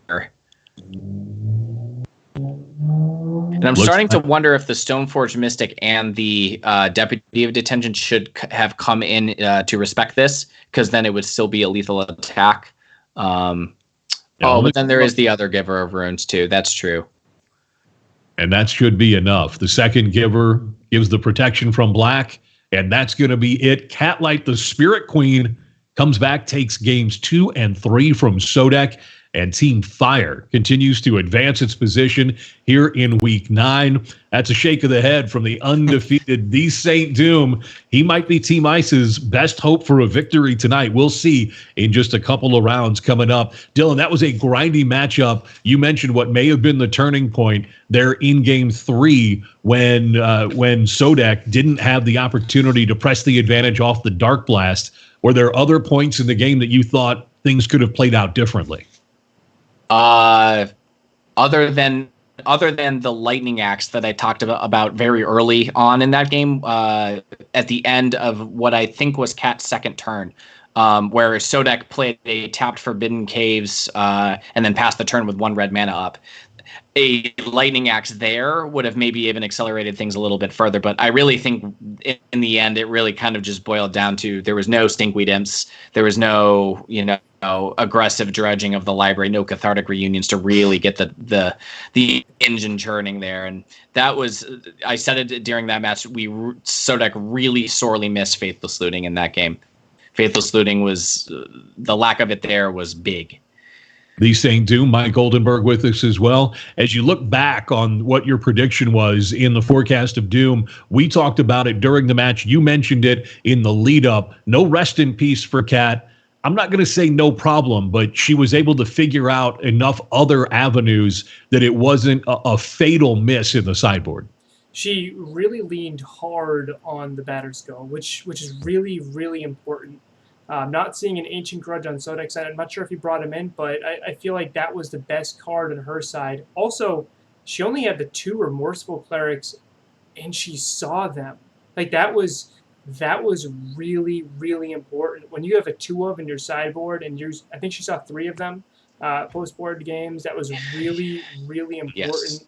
Yes. Just that little tempo piece, which made Sodek get off balance, and then she was able to retake over the board. Both times, all 3 times, I believe she cast Remorseful Cleric. They were hugely impactful and allowed her to regain board efficiency.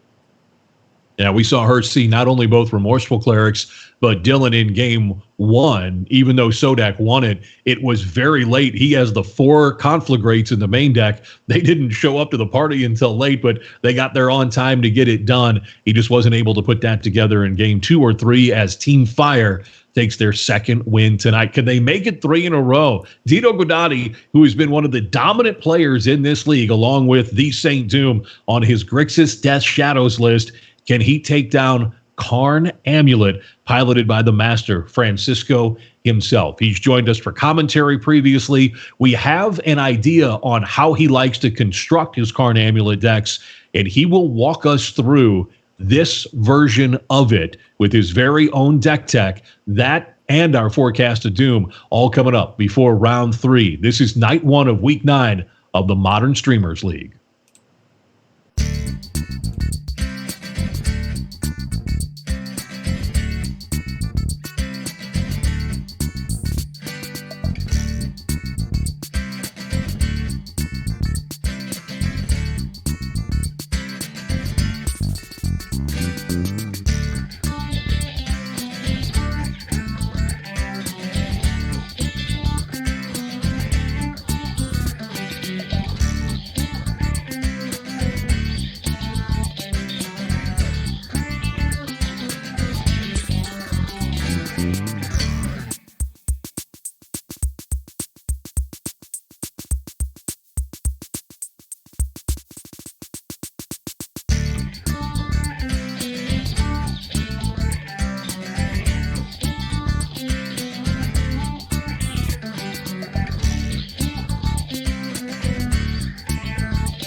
Hello, everybody. My name is Francisco, also known as Fpawlusz. I'm going to talk to you about Amulet Titan, the best deck in Modern and my personal favorite. So this whole deck is based around this card, Primeval Titan. This is what gets our deck rolling. This is a toolbox deck, which is also has had like a combo aspect to it. So the key interaction is Amulet of Vigor with bounce lands. The way that this works is whenever we play a bounce land, we can choose the way we stack our triggers. So we can stack the bounce trigger first and then the amulet trigger. This means that the bounce land will untap before it bounces, which allows us to tap it for 2 mana. Now, then the bounce land trigger will resolve and we will return the bounce land or any other land to our hand. Now, the key thing here is going to be that we're playing with multiple cards that allow us to play more than one land every turn. This way we can net a ton of mana just out of, basically 2 cards, which would allow us to get Primeval Titan. Now, once we get Primeval Titan, we have a bunch of things that we can do. That's where our deck starts rolling.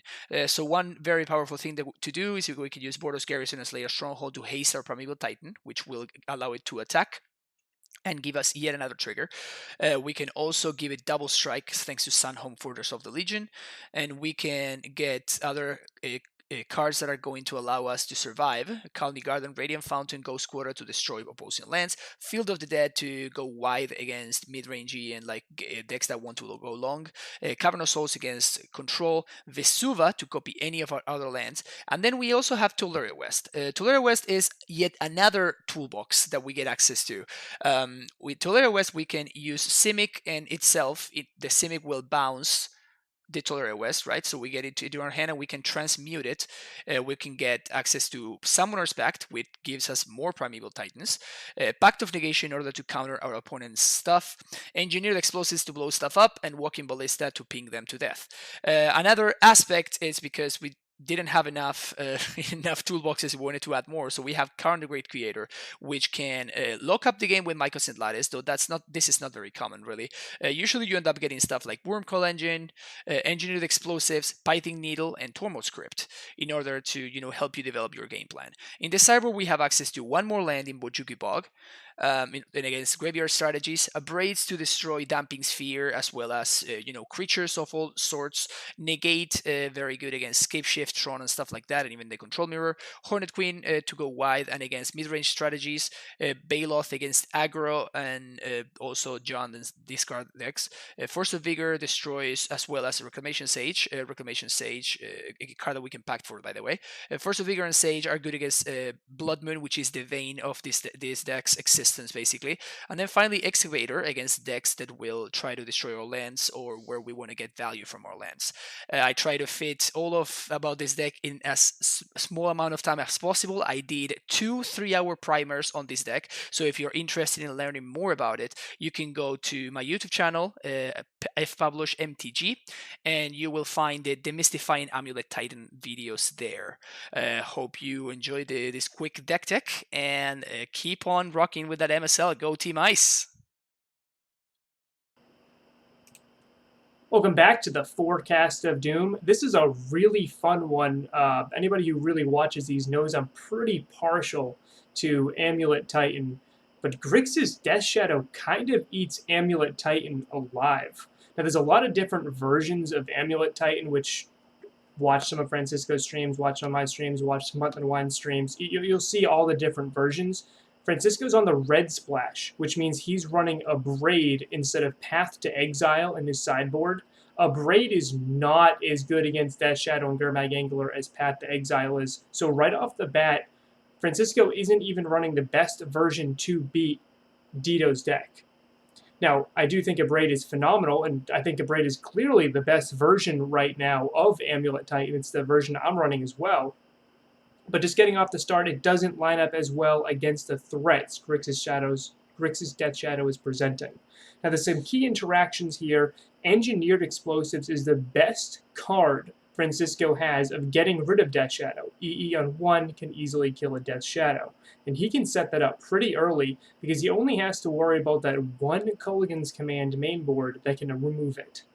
Now, there are some really impactful cards that Dito has, the biggest being Stubborn Denial which is surprisingly relevant in a deck built around Primeval Titan. Stubborn Denial hitting Engineered Explosives, hitting Pact, hitting Stirrings, hitting Karn, hitting Pact of Negation, hitting an Amulet. There's so many live hits that Stubborn Denial has. It single-handedly might be the best and most impactful card in this particular matchup. Watch out, because we'll be seeing this from Dito's perspective, watch out how he uses Stubborn Denial to keep Francisco off balance. It's very much a tempo card here. Now, Gurmag Angler is a pretty big threat, but it's not as impactful as Death Shadow, simply because Primeval Titan is bigger, being a 6/6. Now, other impactful cards here are Thoughtseize from Dito's side, which can take anything on card. Amulets, being a big mana deck, they're particularly weak to Thoughtseize style effects. This is a really interesting matchup. Unfortunately, it looks like Team Fire is again favored here, but come on, if anyone can do it, Francisco can.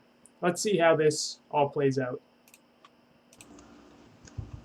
It was a grindhouse the last round. I don't think we're going to be in for the same type of magic here in rounds 3 and 4 on night 1, week 9 of the Modern Streamers League. Alongside the 17th place finisher from the Star City Games Syracuse Open, Dylan Hand, I'm Sean Seacrease. Thank you so much for joining us tonight for the Modern Streamers League. Dylan, this one, we heard the forecast of Doom seems to line up so well for Grixis Death Shadow. Certainly SpiderSpace mentioned some key cards, but Thoughtseize, Inquisition of Kozilek, they can really take key parts of the buildup away from these sort of Karn, Amulet, Titan decks that are looking to put together a specific order of plays in order to go over the top. I agree. There are just too many different ways. And Amulet, a lot of the time, it's a handful of setup with cards like Amulet and just a lot of mana to set up with a Titan. And sometimes a well-timed Thoughtseize can just turn a hand into just a pile of just that. So no interaction on turn 1 here. We saw the common play with Mishra's Bauble of checking the top card of your library before seeing whether or not you want to keep it around or not. Looked like he didn't want it, so he cycled it away and or fetched away and cycled a Street Wraith after that. So we see an Inquisition of Kozilek here. See a hand a pretty stacked here, pretty discard spell proof, but still kind of slow. So we'll have to see how this works out. Yes, also going to see the Death Shadow here. He could have gone for the Gurmag Angler there as well. I think Death Shadow, with the plays he has lined up, might actually represent more damage quicker. Let's see how Dito looks to start getting into the mid-game and, in his mind, closing this out. This is going to be the Gurmag Angler now, and he'll get in with the Death Shadow. Yeah, this is blazing out of the gates. He's got the K command lined up in his hand. He's got a lot of options right now on how he wants to proceed. And Dito has been one of the absolute forces in the Modern Streamers League, especially for Team Fire. A quick 2 life off the Radiant Fountain. Yep. Dito taking the Azusa there, setting up for this Dismember here on the Sakura Tribe Scout, which is also going to turn into a +4/+4 on that Death Shadow. So we see a very easy 2-turn clock here with Kolaghan's Command backup, and Kolaghan's Command to deal with any sort of amulet that comes down on the following turn should seal the deal on this one pretty quick. Much faster game 1 here than I think we saw in the last round with Cat and Sodek. And with open deck lists, I know that it's not necessarily something you would expect from this build of Titan Amulet, but anytime that you're going to tell a Death Shadow player, I don't have Lightning Bolt available, that certainly feels like a huge edge because they can drive that life total down so much more aggressively. Right, absolutely. K command in hand. That's going to be able to clear out the Azusa for sure. It better be a tough string of plays here for Francisco, or this game is over right now. Discard a card 2 to Azusa. Yeah, and that'll wrap that one up. That was a very, very good draw from Dito there. That was a brutal opening couple of turns for Dito to set it up, and no breathing room for Francisco as he was looking at this particular build and walking us through his deck tech, Dylan. What about this particular build in your mind that he said makes it stand out as advantageous over the other builds that SpiderSpace talked about in the forecast? I think it's a concession to what is frequently considered to be the top deck in Modern right now, which is Urza. Just having cards like SpiderSpace mentioned, a Braid, Karn, those elements. Not only does Karn give your deck an additional element if they're dealing with the Primeval Titan aspect, because you can still do things like Karn and Mycosynth, it makes you significantly stronger against a deck like Urza, by completely turning off anything that deck can realistically do. Dito giving us a look at his sideboard plan here before submitting and getting back to it. And Disdainful Stroke. That seems to be the big pickup for him post-board. A card we haven't seen in Modern for a while because Modern got pretty lean there for a little while with Hogak. But Disdainful Stroke showing up once again in sideboards. A fantastic card against Tron, a fantastic card in this matchup.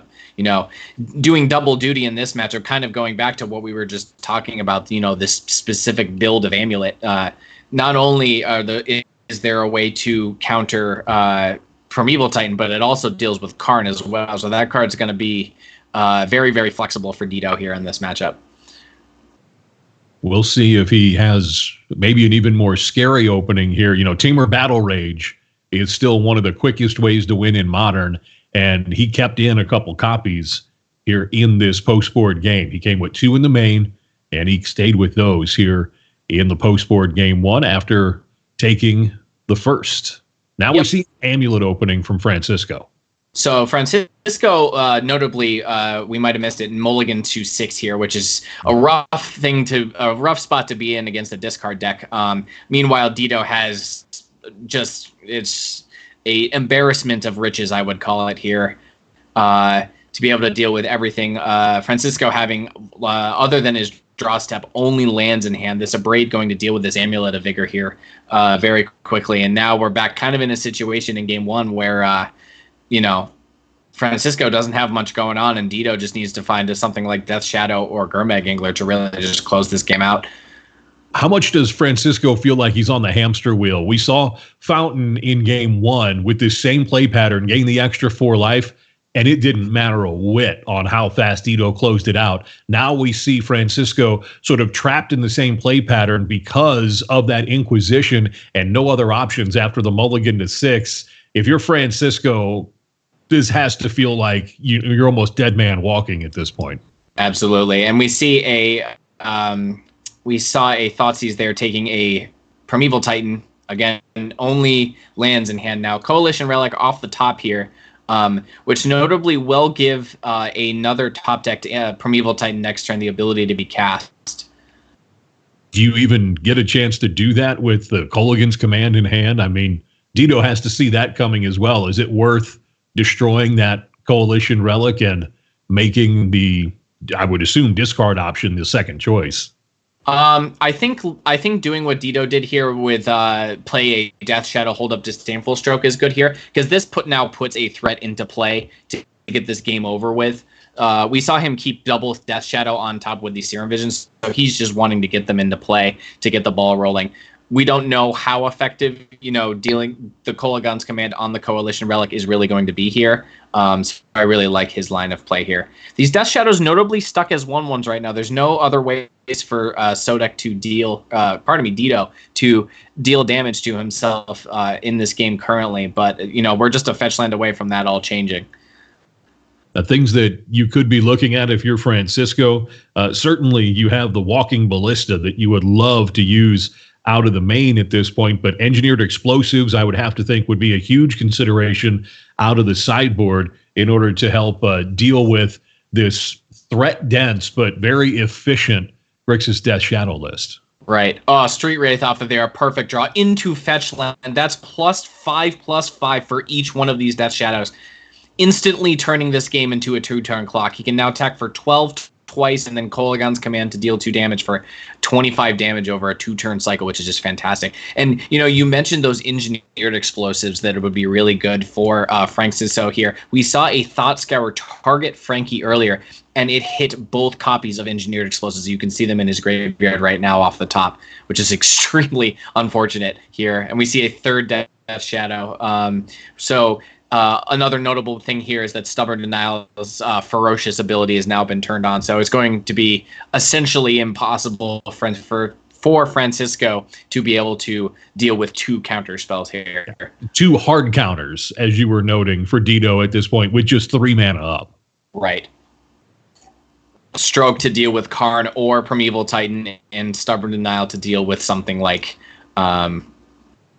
Engineered Explosives or Karn. This just seems to be coming up all Dito at this point. He's going to unleash the K command on Azusa, discard the last card in hand, and this one's over. A brutal efficiency by Death Shadow, which is something this deck has been infamous for in all of its time in Modern. It will dismantle you with a snap of a finger if you're not ready for it. There are certain words that are tied to certain events in history, and some of them come with connotations, so they're not often brought out. But I'm going to feel free to unleash. That was a blitzkrieg in that game. That was just as hard rolling as you're going to see in Modern. And Team Fire has already assured itself of winning night 1 of week 9 with Dito taking it on a straight 2-0. That took less time than it took for Cat to decide how to use an Aether Vial in the last round. Dito was so advantaged. Forecast of Doom, you called it correctly. That's probably, I know, little comfort for Team Ice at this point. Your dynamic insights into what we were going to see, but we're going to see somebody we know coming up in round 4. It is the undefeated record of TheSaintDoom. He was on Mardu Dreadhorde for the final leg of the Modern Streamers League. You're going to have to take on Burn. Give us the sort of coming out of the tunnel head coach's interview here on the sidelines before we send you out to play. How do you put together the pieces necessary to beat Burn with your Mardu Dreadhorde deck? So, to start, the most important thing is I need Burn to not be double spelling. If I can keep Burn at a point where they are casting Skullcrack, Lightning Helix, I can beat that. What I can't beat is turn 1 Goblin Guide, turn 2 Lava Spike, and another Burn spell. I cannot beat multiple. If my Burn opponent, they want to end the game with no cards in hand and me be dead, right? That's really what Burn wants. If my opponent Garrett, if he has a handful of 2-drop Burn spells and only 2 lands, I can try to muster something together with Stoneforge Mystic or Dreadhorde and some equipment, Batterskull, to try to gain tempo there. But if he's double spelling, I don't think I stand a chance there. All right, Dylan, just real quickly before we get into the forecast of Doom, if I was about to take your wallet and the only way for you to keep it was to either flip a quarter and get heads 5 times in a row or beat Burn with Mardu Dreadhorde, which would you rather do? Beat Burn with Modern Dreadhorde. Okay. I like my chances more than trying to flip 5 coins. But 5 in a row is rough. Yeah. Well, we had to make it something that was about even before heading into this matchup. It's real close. The only undefeated player in the Modern Streamers League, TheSaintDoom, puts it on the line next with his matchup against Garrett Martin and Burn. It'll be round 4 coming up of the Modern Streamers League.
Welcome back to the Forecast of Doom special edition. I am taking on Garrett Martin here. He's on Boros Burn. I am on Mardu Dreadhorde, Mardu Stoneforge Mystic, whatever you want to call the deck.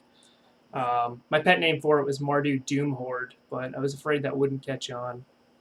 My deck does not have a good burn matchup. To have a good burn matchup, to put quite simply, you need to have a clock, repeatable life gain, creatures that can block Goblin Guide, creatures that don't die to Lightning Bolt. Those are all positive things to have a good burn matchup. It's one reason why Amulet Titan has a good burn matchup. It has creatures that can block. It has a fast clock. It has repeatable life gain. If you look at my deck list, I don't have any of those things. And to make matters worse, the card I'm really, really leaning on, game one, is Batterskull. My opponent has a main board Smash to Smithereens, which somehow snuck in there, and that looks brutal to me. The fact that I have no Collective Brutalities in the sideboard is probably because I was completely overlooking the burn matchup here. Either way, probably should have a Collective Brutality in that sideboard if I was going to be bringing this deck to an open meta. The forecast is heavily, heavily favoring burn, but I'm going to do everything I can to make sure that Team Fire does not start 4-0 this Monday night. That's the forecast. Let's see how it all plays out. Garrett Martin on Burn for Team Fire. That just seems thematic and appropriate. And of course, TheSaintDoom on Mardu Dreadhorde. Dylan Hand, one of the top-ranked players on the SCG circuit this season. And so let's channel probably one of the best-known commentators for SCG, Patrick Sullivan, longtime of the Redbox Review column, a noted Burn aficionado. Dylan, right now, how good is Burn in Modern? We see in Modern now the pool is only 10 to 12 cards off what Legacy Burn is at this point. Is Modern just too hostile to the archetype, or is this under the radar?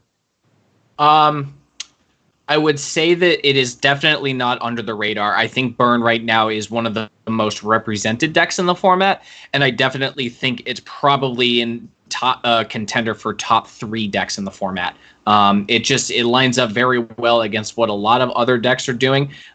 Historically, my biggest issue with a deck like Burn is it's one of those decks kind of like Dredge or Affinity, where if it's too good, it's not good at all.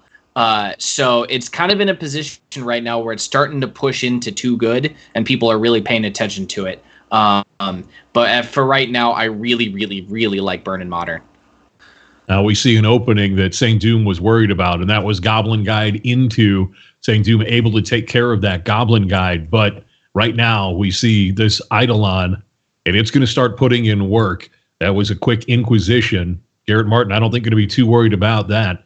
Swift Spear, an option off the top. Skewer the Critics. I would imagine he's going to go with Swift Spear, take the damage to himself. Somebody's been dealt damage, and now the Skewer the Critics could be available. We'll have to see how this all ends up playing out. Not able to do it off the trigger to himself, but right. I think we'll probably see Garrett Martin unleash the Skewer here relatively soon. Lingering Souls, a card that's been up and down against Burn. It gives you some chump blockers, but it doesn't really represent much.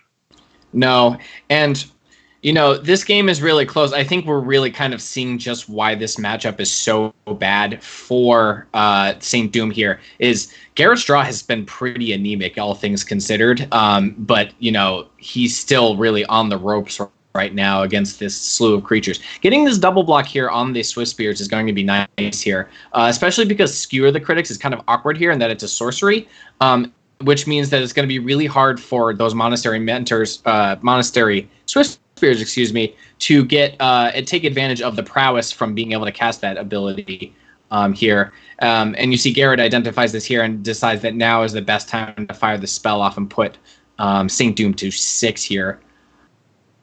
Follow-up is a flashback Lingering Souls. This is the turning point for Burn, right? Your opponent's at 6. You've got a couple of creatures that really are okay, but not going to close it out by themselves. What's the top of the deck going to give you? And that's a pretty good one. Right. Eidolon, very strong here. We're going to have to see if SpiderSpace has a removal spell here. It looks like by those blocks that he doesn't, because I really would have liked a double block and then a removal spell on the other. And I think this Eidolon, if there's no removal spell, I think this one's in the books here. Hard cast Batterskull, though. Wow. Vault of the Archangel coming down. That's not a nothing card. Now, we already know that Batterskull has lifelink, and you see Garrett Martin go to the hat. He is suddenly stunned by the hard cast Batterskull. As am I. That's not what you would really expect. I mean, it's remarkable that SpiderSpace is still even alive here. The fact that he was alive to play his 5th land here on the draw against Burn. Or of chump blocking with the spirit tokens. Right, exactly. Signifying no removal spells here as well. So now Garrett Martin in the tank, Riftbolt in hand. I think you're going to need to use this Riftbolt in combination with these creatures to get the Batterskull off the battlefield. But that feels so bad. Yeah, it does. It does. You're going to give your opponent 4, and you're going to attack for 4. So he'll still be at 6 with a chance to pick up the Batterskull the next turn. And if Garrett draws a blank, if he just draws a land on his turn, then it's just a replay of the Batterskull is going to be good enough. So where do you want to go here? So I think if he's going to be using this Riftbolt here, he has to actually be completely face up about it, and because he wants to get the prowess on the Swift Spears. He's choosing not to, but I think if he's going to make this attack anyway, his best bet was to just cast the Riftbolt on the Swift Spear. It still forces a block no matter what, but it allows these Swift Spears to get into 2 extra damage here. And it would have been damage neutral here instead of now he gets 2 extra life out of that exchange instead. I agree.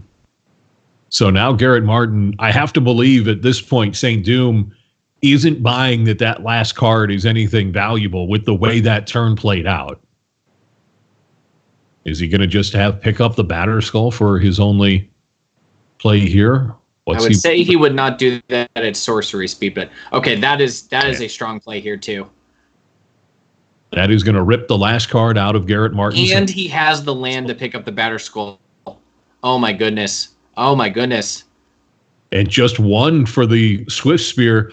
TheSaintDoom may be living one of the charmed lives in Magic right now. If he's going to steal game 1 from Burn with Burn on the play, and this is Garrett Martin knowing that unless he's going to take a smash to smithereens off the top, which he has 1 in the main deck. That's true. That does add an element to this here, but that Goblin God is not going to do it. And that's going to be the concession from Burn. TheSaintDoom. He's going to pick up game 1 on the back of Batterskull. Dylan, Batterskull's been just the all-around MVP tonight. It really has, out of Cat Spirit's deck. It's kind of an example of, there was once upon a time in Modern where Stoneforge Mystic was far too good. Stoneforge Mystic into Batterskull was just so good. But, when decks like Zoo were really popular, where people were casting Wild Nakatos and stuff like that, you don't really see that much these days, but we still see that when Batterskull's around, decks like Burn have a really hard time dealing with it. Wild Nakato. Now you're talking about my kind of Magic at that point. We'll see if Burn can get it done here in game 2. Key, you're going to see the 3 other Smash to Smithereens as options out of the sideboard. Maybe not all 3, but certainly I would think more than the 1 he has in the main for his options going forward as we watch Garrett Martin run through his sideboard plan here. Exquisite Firecraft, you're not worried about getting a spell countered in this situation, but the fact that it does 4 damage is something that's going to line up well against the Dreadhorde deck, and certainly against the Batterskull is another option. We'll see where he wants to go, Garrett Martin, out of that sideboard. Is there something that you're seeing as you look at SpiderSpace's Dreadhorde deck that you're really interested in? For him to sign? Yeah, for Dreadhorde to really bring around, knowing that he's going to be on the draw here again in game 2. I see a 4-mana lifelinker in the sideboard, and that's about all that interests me. So there is that Grim Lavamancer, which is probably a good way of also dealing with some of the early aggression, which again I think is super important for Garrett here. Though Garrett seems to disagree with me by wanting to cut Goblin Guide in this matchup. But cutting Goblin Guide here, I am no Burn player. Of all the modern decks I have played in my lifetime, Burn is one that I have not played. I don't know if cutting Goblin Guide is something that is typical against these grindy decks or not. But my inclination would be that you wouldn't want that because you want to deal as much damage as possible, considering how clunky SpiderSpace's deck really is on the surface. And it's going to be interesting to see what sideboard cards SpiderSpace draws, because we know Dark Confidant, not necessarily a great card when you're battling against a burn deck. So right now we know there's room for SpiderSpace to bring in some of his high-impact sideboard cards. Certainly, I would imagine a little bit more point-and-click removal with Path to Exile. Kalitas, Trader of Get, Plague Engineer could help you out a bit as well, depending on how you're looking at putting together your win pieces. So interesting to see what choices TheSaintDoom had. We'll talk to him a little bit with our post-match analysis coming up after this one. Sean Seacrease along with Dylan Hand, thank you for joining us for night one here on week 9 of the Modern Streamers League. This has been all Team Fire so far, but can SpiderSpace stay undefeated at 9-0? This would certainly be his biggest upset to this point in the season. But here's a strong play on turn 2. Again, the Eidolon, but not much in the way to sort of crack in early before this. Right. We see Dreadhorde Arcanist, notably a 1/3. So, Searing Blaze off the top, that was going to be, oh my goodness, that was a brutal draw there. Clean that Dreadhorde Arcanist out of the way. I was about to say that the Dreadhorde Arcanist being a 1/3 means that at least the Eidolon can't attack into it, but that's Searing Blaze, a fantastic card in this matchup, a card that Garrett's going to want to see a lot of between this game and a potential game 3. Yeah, he was able to follow up with the Skewer there as well. Get in for the extra 2. Seems like a Lingering Souls. Or Kolaghan's Command. Kolaghan's Command here would be very good. If this is Kolaghan's Command, Garrett's got a decision to make on which card he keeps in hand. It is K Command. Both of those cards in his hand are very good too. I think you have to discard the Smash to Smithereens given that it's so situational. But yeah, you look at plays that cost more than 3 that TheSaintDoom can make, and really it's only Batterskull at this point. Maybe Kalitas out of the sideboard, but he's going to get hit by most things here, and already at 3 because of the burn. This seems like it may be enough for Garrett Martin. I think the best thing that can be cast here is a copy of Kalitas, Trader of Get, and no burn spell off the top. But instead, this Path to Exile now puts SpiderSpace dead to basically any burn spell, which we see right here in Skewer the Critics. Skewer the Critics going to take TheSaintDoom down in game 2. Now TheSaintDoom and Mardu Dreadhorde will get to be on the play in game 3. Dylan, I want to get your take on the Horizon Canopy lands and what it means to a deck like Burn in Modern. We saw Fiery Islet there in the deck for Garrett Martin. This is a deck that doesn't want to utilize 4 card spaces in order to ramp things up with Light Up the Stage, in order to just draw more cards. But using your mana base to draw cards has always been powerful. How much does this deck benefit from cards like Fiery Islet? Or is it at the top of the list? Is it lower to the bottom of the list? How do you see those sort of Horizon Canopy lands affecting Modern and specifically Burn?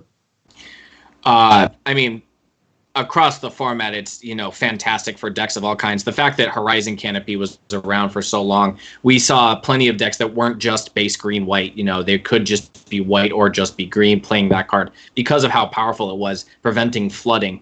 And if there is one public enemy for Burn, it's flooding. So, removing that element, this deck didn't have access to a card like this previously. There was no green-red or green, red-green, red-blue, red-white, and what would be the 4th color? Red-black. There's no canopy lands in any of those colors, so the introduction of these to prevent, drawing, we saw in game, I think even in that last game, where Garrett had 4 lands in play, but 2 were canopy lands, right? So if, without those previously, you were kind of just, if he didn't draw that skewer off the top, he's not really doing anything. So very, very, very high impact for a deck like Burn. And, it's probably a big reason why the deck is doing as well as it is right now in Modern.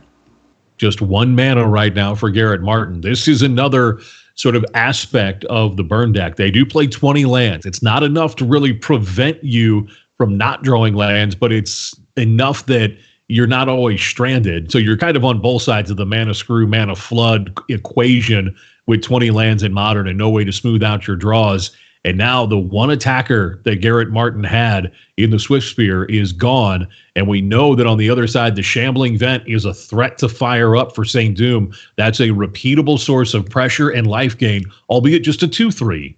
But it's going to be something that I think Garrett has to realize if this game goes long enough, it's going to become a threat. Right. I spoke to public enemy number 1 being flooding with Burn. This is public enemy number 2.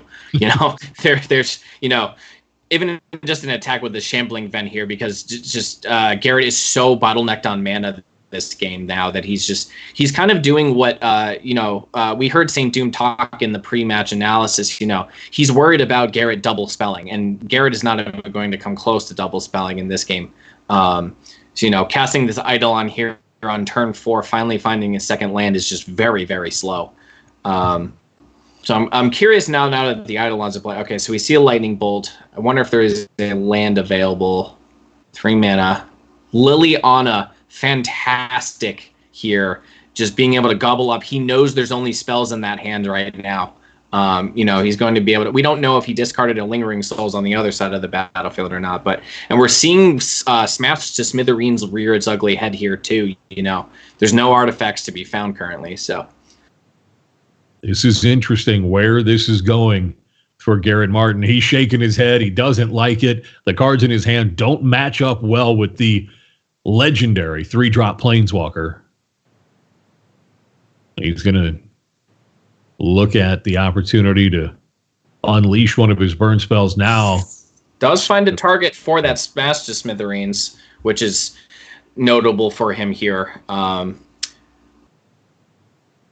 The problem with the following turn here I see for Garrett here is that, okay, he's going to be able to deploy his hand here, so the Liliana won't get another card out of his hand, but, he's got some work to do. Stoneforge Mystic, fantastic here. Gonna go get that Batter Skull. And that Skullcrack's going, that Skullcrack's dealing 3 here, but it's not gonna be able to stop that life gain here. Yeah, not where he'd like to use it. Okay. Oh, so he's going to cycle here. We talked about the Horizon Canopy lands. It gives him a choice. I think I like this play, because I think maybe he's going to need that Skullcrack around. This is interesting now. He gets to prevent life gain for, at least 1 turn here. I guess the Lily's going to technically eat 1. Now, the SpiderSpace could ultimate Lily here, which is an interesting element. It's going to just split the lands right down the middle, give him one or the other. That is an option here. It feels greedy without any pressure on board. Sure. When you can go to 7, take 1, and then do the same thing next turn, in essence. I agree with that assessment. Casting the Skullcrack now. Okay, so he's saying, I just got to be mana efficient and cast my spells, or else these Lilies going to eat my burn spells. Swiftspear, a fairly tragic draw, and Garrett agrees he's going to pack it up there. So it looks like flipping 5 coins would have lost me a lot of money there. Well, the tales of his demise were untrue. TheSaintDoom rolling at 9-0 in the Modern Streamers League, beating maybe the second most lopsided matchup of the week. I would say that it was Francisco and Dito that had the most diverse match of the week, the way that looked on paper. This was easily number 2. You got your wish. Things, didn't look great for you in the game that you lost, but mana problems for Burn, followed by no big follow-ups for Garrett when you had the removal at key times for the Eidolon, and you were able to make just enough room. And then in game 3, we saw him bottlenecked on mana. So yes, so I knew that if he double spelled, I just lost. And a big thing that I knew I also had to hit my land drops. So I didn't mulligan. I did keep a 4 lander game 3. I didn't mulligan because I knew I needed to. That Shambling Vent I knew was going to be important. I knew Liliana was eventually going to be important. So I knew that if he had the double spells, I wasn't winning anyway. So what I could do is I could win if he didn't have the double spells. If he had a bunch of 2-drop burn spells like we saw. So I kept a slower hand that was going to win a long game, where I could pick off a bunch of cards from my opponent's hand. Like I had the Shambling Vent, I had the Bolt, I had the Liliana. So I knew that I could put myself in a spot where if my opponent wasn't double spelling, I could tear some cards out of his hand. That said, if he had a second land, I think I was in a bit of trouble there, no matter what. Like even being on the play, Shambling Vent was okay, gaining me a couple life, but it didn't actually do that much on that particular board there. So yeah, I'm really excited. Sorry. No, you're fine. I can see the excitement on your face and honestly the shock that you were able to come out of that with the victory. Dylan, as we were kind of winding our way through the match, you mentioned you wanted to ask SaintDoom about a couple of key plays. Oh man, I have really bad short-term memory. Can you jog my memory a little bit? Well, I think we were talking about whether or not he could have minus the Liliana for 6 to put back Right. a land for Garrett Martin. Yeah, Was that a consideration? Yes. I thought about that for a little bit because I knew he had 2 spells in hand, and I knew one of them wasn't I knew one was at least a 2-drop because he didn't play it the previous turn. So I figured it was maybe like a Bolt Skullcrack type situation. So I thought about, if I rip, then I thought that if it was exactly Bolt Skullcrack and I Stone Rained him by sacrificing my Liliana, he could Skullcrack right then and then Bolt on the next turn. And in that situation, I didn't do much. So that's why I plus the Liliana, because no matter what, I was getting 1 spell out of his hand, saving, and each spell is 3 life. So that's the reason why I plus instead of Stone Rained there. Plus with the intention of, I can always Stone Rain next turn. Probably not as great. I also didn't have any removal in hand, so having Liliana stick around, being able to Edict a Eidolon also felt important. TheSaintDoom with the win, now 9-0, and the only win so far for Team Ice tonight. Can Team Ice salvage a little bit of momentum heading into Wednesday night? Well, they'll need a win by SpiderSpace to do it. He's on FaeBlade, and he's going to try and take down Robcaster Mage, who is back to his beloved Jeskai control. We'll see how round 5 plays out. It's the Modern Streamers League, brought to you by Card Hoarder and Card Kingdom. Wherever you're going to play Modern next, Card Hoarder and Card Kingdom can get you what you need for the tech you want to present as you wind your way to a win. They're what power us here on the Modern Streamers League. We'll have the forecast of Doom and round 5 coming up on the MSL.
Welcome back to the Forecast of Doom. We have another grindy, fun one for you here. SpiderSpace on FaeBlade, Stoneforge Mystic, and Fairies, and Robcaster Mage on Jeskai Control.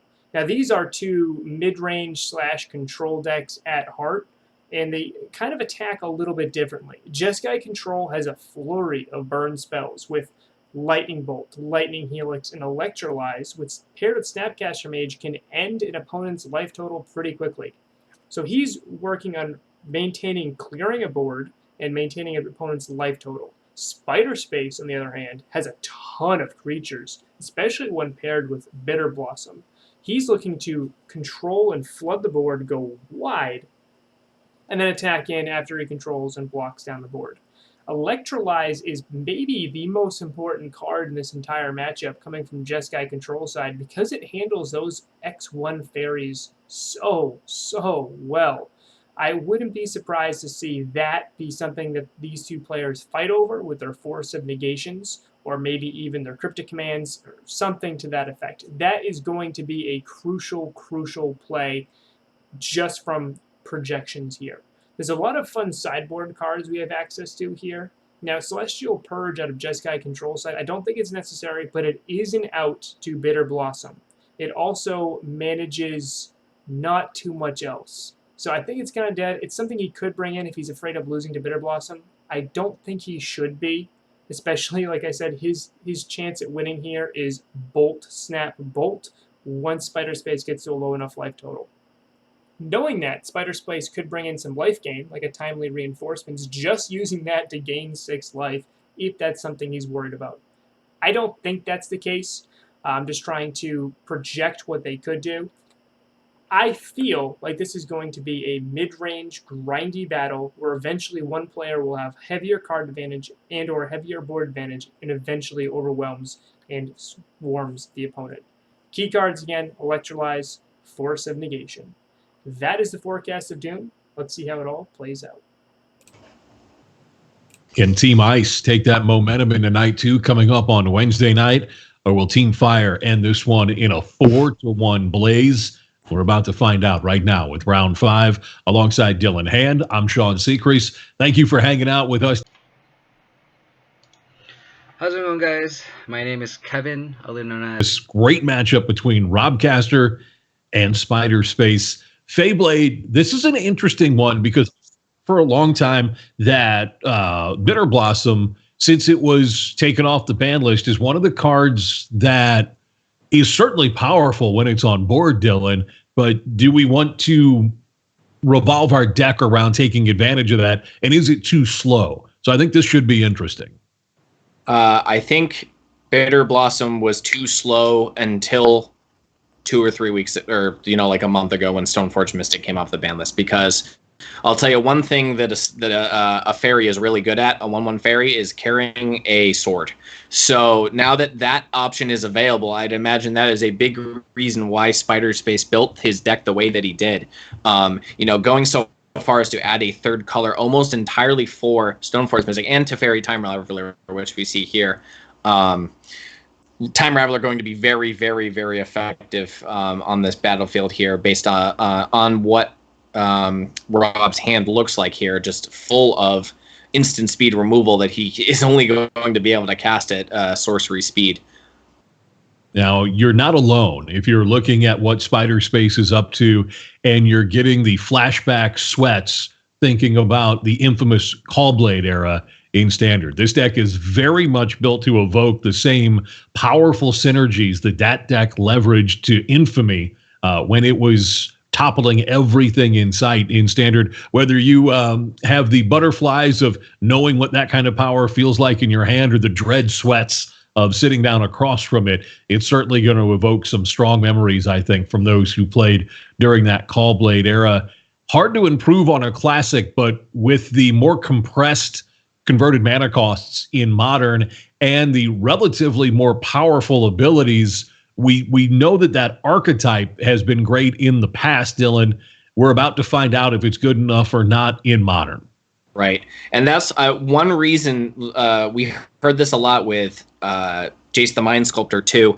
People have these nostalgia goggles of the times that you brought up back in the day when these cards were definitively the best things to be doing. And, we saw it with Jace, we saw it with Bitter Blossom, we saw it with Wild Nacatl. I brought up Wild Nacatl a little bit a while ago. That card was on the modern ban list for a little while. And now you cannot find that except for maybe in the random obscure 5.0 lists on Magic Online. You will not see that card in most modern tournaments. People just have these nostalgia goggles from a time gone by, but the power level of Magic cards printed in the last, basically since I started playing Magic in the Return to Ravnica, and since then, the cards we've seen printed in that time span. Snapcaster Mage, a good example of a card that was not around before, and one of the most powerful cards in all of Magic. We're going to see him go to work with the Snapcaster Mage and Snapcaster Supremacy right now for Robcaster Mage. What do you like as the splash right now in Modern? Because we see these two decks are really leveraged around the blue-white axis. Robcaster Mage electing for the red splash. That gives him a certain suite of sideboard cards and main deck cards as we see him leveraging one of the big ones here in Electrolyze. And then SpiderSpace has gone, obviously, for the black splash. Both have their upsides, but with the metagame is what it is in a post-Hogak world, which splash color do you prefer? I think I definitely want to be in red right now because I like red-based artifact removal. I like Lightning Bolt.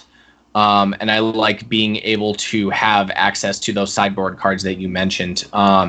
Is it Staticaster is a really powerful option that Robcaster Mage has access to. And that's something that I imagine will be very effective against SpiderSpace in the post-board games here.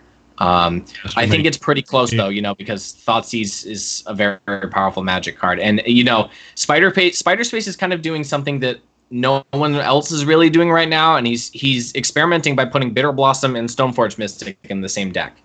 Like I mentioned, 1/1 fairies are significantly better when they can carry a sword. So, it remains to be seen really how effective that is, but I like it on paper. Robcaster Mage may be looking to shift modes and put the pedal to the metal here. He has double Snapcaster. He could possibly start getting in with the Celestial Colonnade. And with this now Lightning Helix in hand, he's representing a kill next turn. Yep. And, I really thought this game was going south for Rob Quick when Teferi came down turn 3, and he had to cast 2 lightning speed lightning bolts to deal with the Teferi, just 2-for-1ing himself, just to deal with Teferi there. But, a couple of Snapcaster Mages coming off the top really just helped him crawl back into this game quite well, especially combined with Electrolyze to keep drawing additional cards here. You said the magic T word. We're going to talk about that when this game goes to sideboards for games 2 and possibly game 3. Robcaster Mage, sitting from his point of view, 14 life, all the land you would need. He has the field up to take care of the creature land, potentially, from SpiderSpace. SpiderSpace will float the mana. Robcaster Mage, once again, willing to be patient and not go to the Celestial Colonnade on the attack at the moment. Now he's going to untap, and will he go with it? He's got the mana to represent the kill. Robcaster Mage, looking for a quick 1-0. This is a tester moment. The mana up for the Force of Negation just in cancel mode, but sometimes that's good enough. Yeah, I was going to say if SpiderSpace had any way to interact, he would have wanted to fire that off pre-combat, before declare attacker, so that Celestial Colonnade would have had to been tapped there to cast the Force of Negation, but looks like he didn't have anything, flashing in that Spell Starter Sprite and then dying with it on the stack to a Lightning Helix. Robcaster Mage comes out quickly with Jeskai, turns it from control into nearly tempo, and just runs SpiderSpace out of game 1. As he gets ready for the sideboard in game 2, we'll certainly keep an eye on the choices that he's going to make. But I want to just, Dylan, go back to our conversation. You mentioned the past rose-colored glasses of nostalgia around cards like Wild Nikotl, certainly Jace the Mind Sculptor. Jace the Mind Sculptor has had to ride in the sidecar in Modern to a 5-mana Planeswalker in Teferi. Which one would you rather have? I mean, we've seen control mages opt for Teferi more often, and Jace being maybe the one of, or often just coming out of the sideboard. I think both are pretty close. I think in the end, I really like Jace the Mind Sculptor in most cases. But playing Teferi, Hero of Dominaria, over something like Jace the Mind Sculptor might just be a concession to a lot of lightning bolts in the format. So it might be one of those things where things are contextual depending on how the format is. We talked earlier about how Burn is definitely in the top 3 of modern decks right now. You don't want Jace the Mind Sculptor very much against those decks. If you're stabilizing against Burn, say playing a deck like Rob's right now, I would rather have Teferi to provide that card advantage to drag me into the late game rather than a card like Jace the Mind Sculptor, which brainstorms and frequently dies to a lightning bolt immediately. So really, to answer your question, I think it's fairly contextual. But right now, I think Teferi, Hero of Dominaria, might be a little bit better. We see Rob Castermage with a little bit of buyer's remorse over the Elspeth Suns champion. A 6-drop. He put it in, he took it out, he ultimately put it in for game 2 here. We'll see if this ends up coming back to aid him down the line. Rob Castermage up 1-0 as Team Fire looks for a 4-1 edge here on night 1 of week 9 of the Modern Streamers League.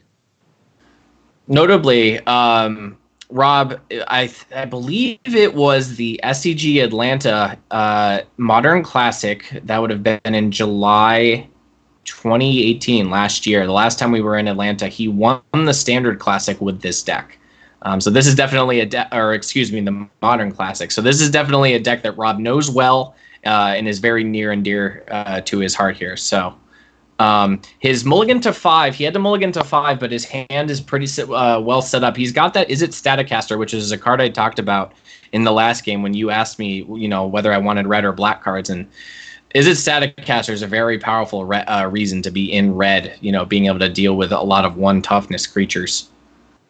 Because of the high impact cards that are going to get thrown around, and we see Force of Will mode for Teferi Timebender right now, is it a big deal that Rob went to 5, or is this game going to go long enough that he's going to be able to make up that starting card disadvantage? The fact that he has a card like Teferi, Hero of Dominaria, that will help him a lot to recoup that card advantage in the late game. But the problem that's really happening right now is that basically he's having to play a 1-for-1 game right now with SpiderSpace, and that's not going to fare very well against him because basically, he's down to 1 card in his hand that, while I said is good in the matchup, it's going to kind of depend on whether or not SpiderSpace even casts a card like Bitter Blossom. Is It Staticaster is not going to line very well up against something like Stoneforge Mystic.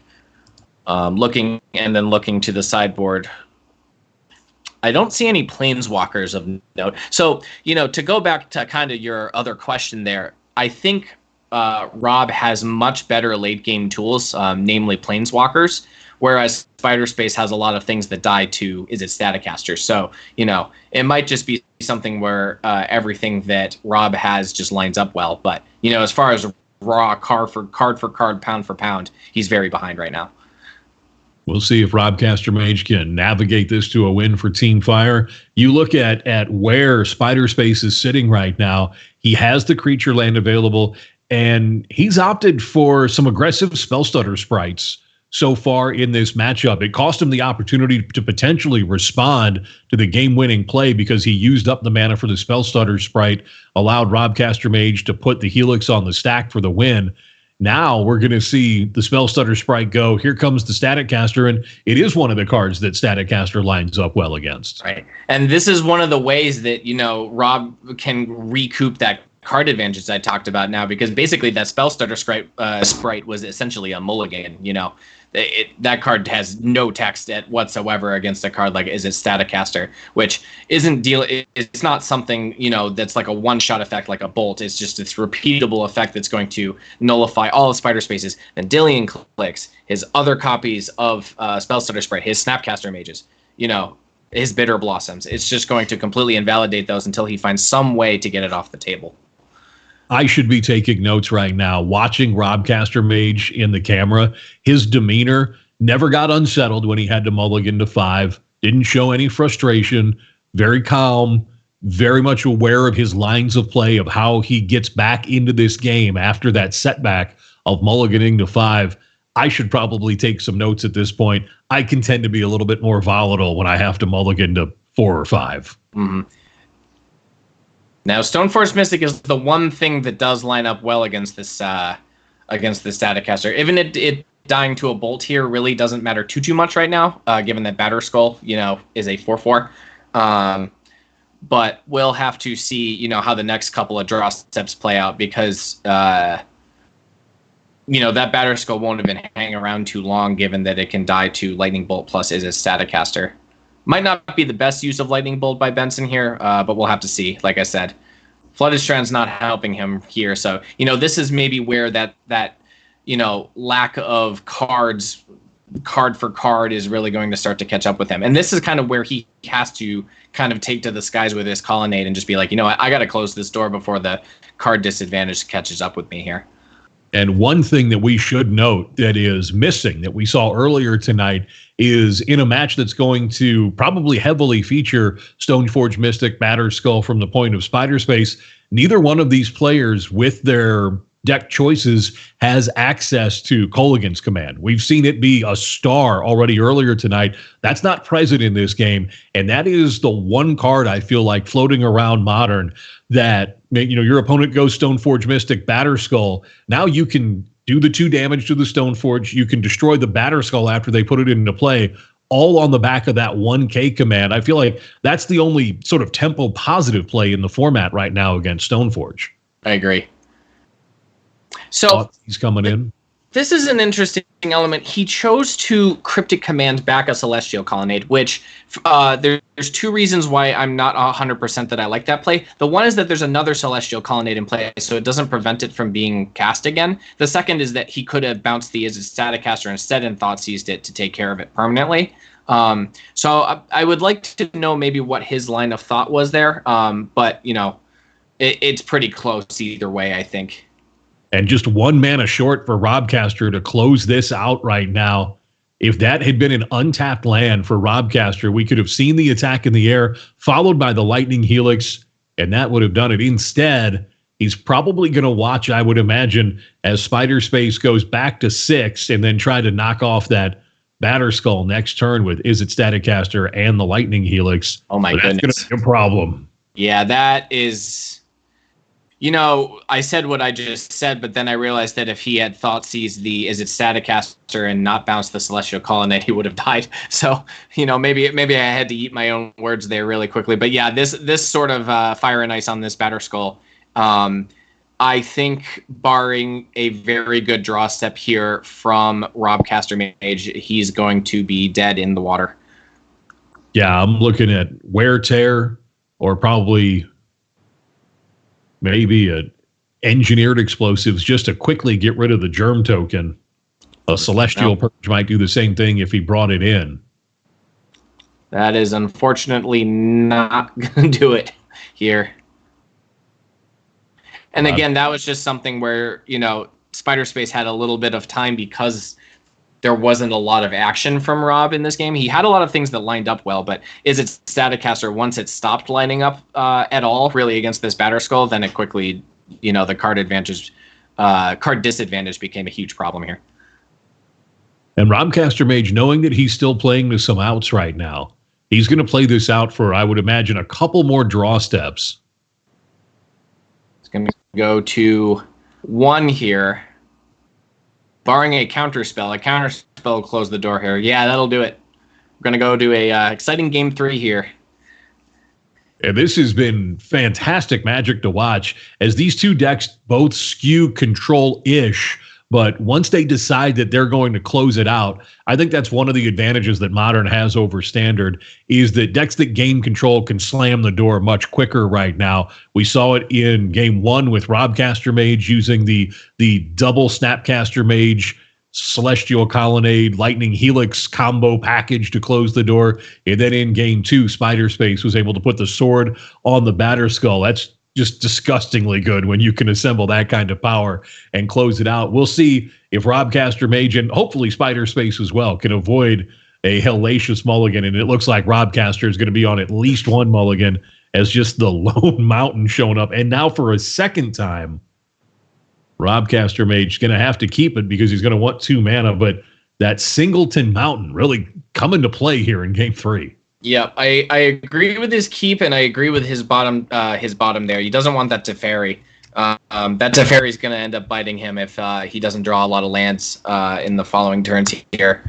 Leading on a discard spell, this Thoughtseize is going to be really good because now SpiderSpace gets to play with near perfect information. He knows next turn if he doesn't take that spell snare that he has to play around it, which means he doesn't want to run a Stoneforge Mystic into it. But he does take the spell snare, which leads me to believe that his turn 2 play is probably going to be that that copy of Stoneforge Mystic. Also playing around the Logic Knot because there was no second blue source until the draw step there, which he obviously didn't know about. So, yep. So SpiderSpace working with perfect information in up 3 cards. So, definitely would put the advantage bar in SpiderSpace's favor, but, like you said, anything could happen in this game.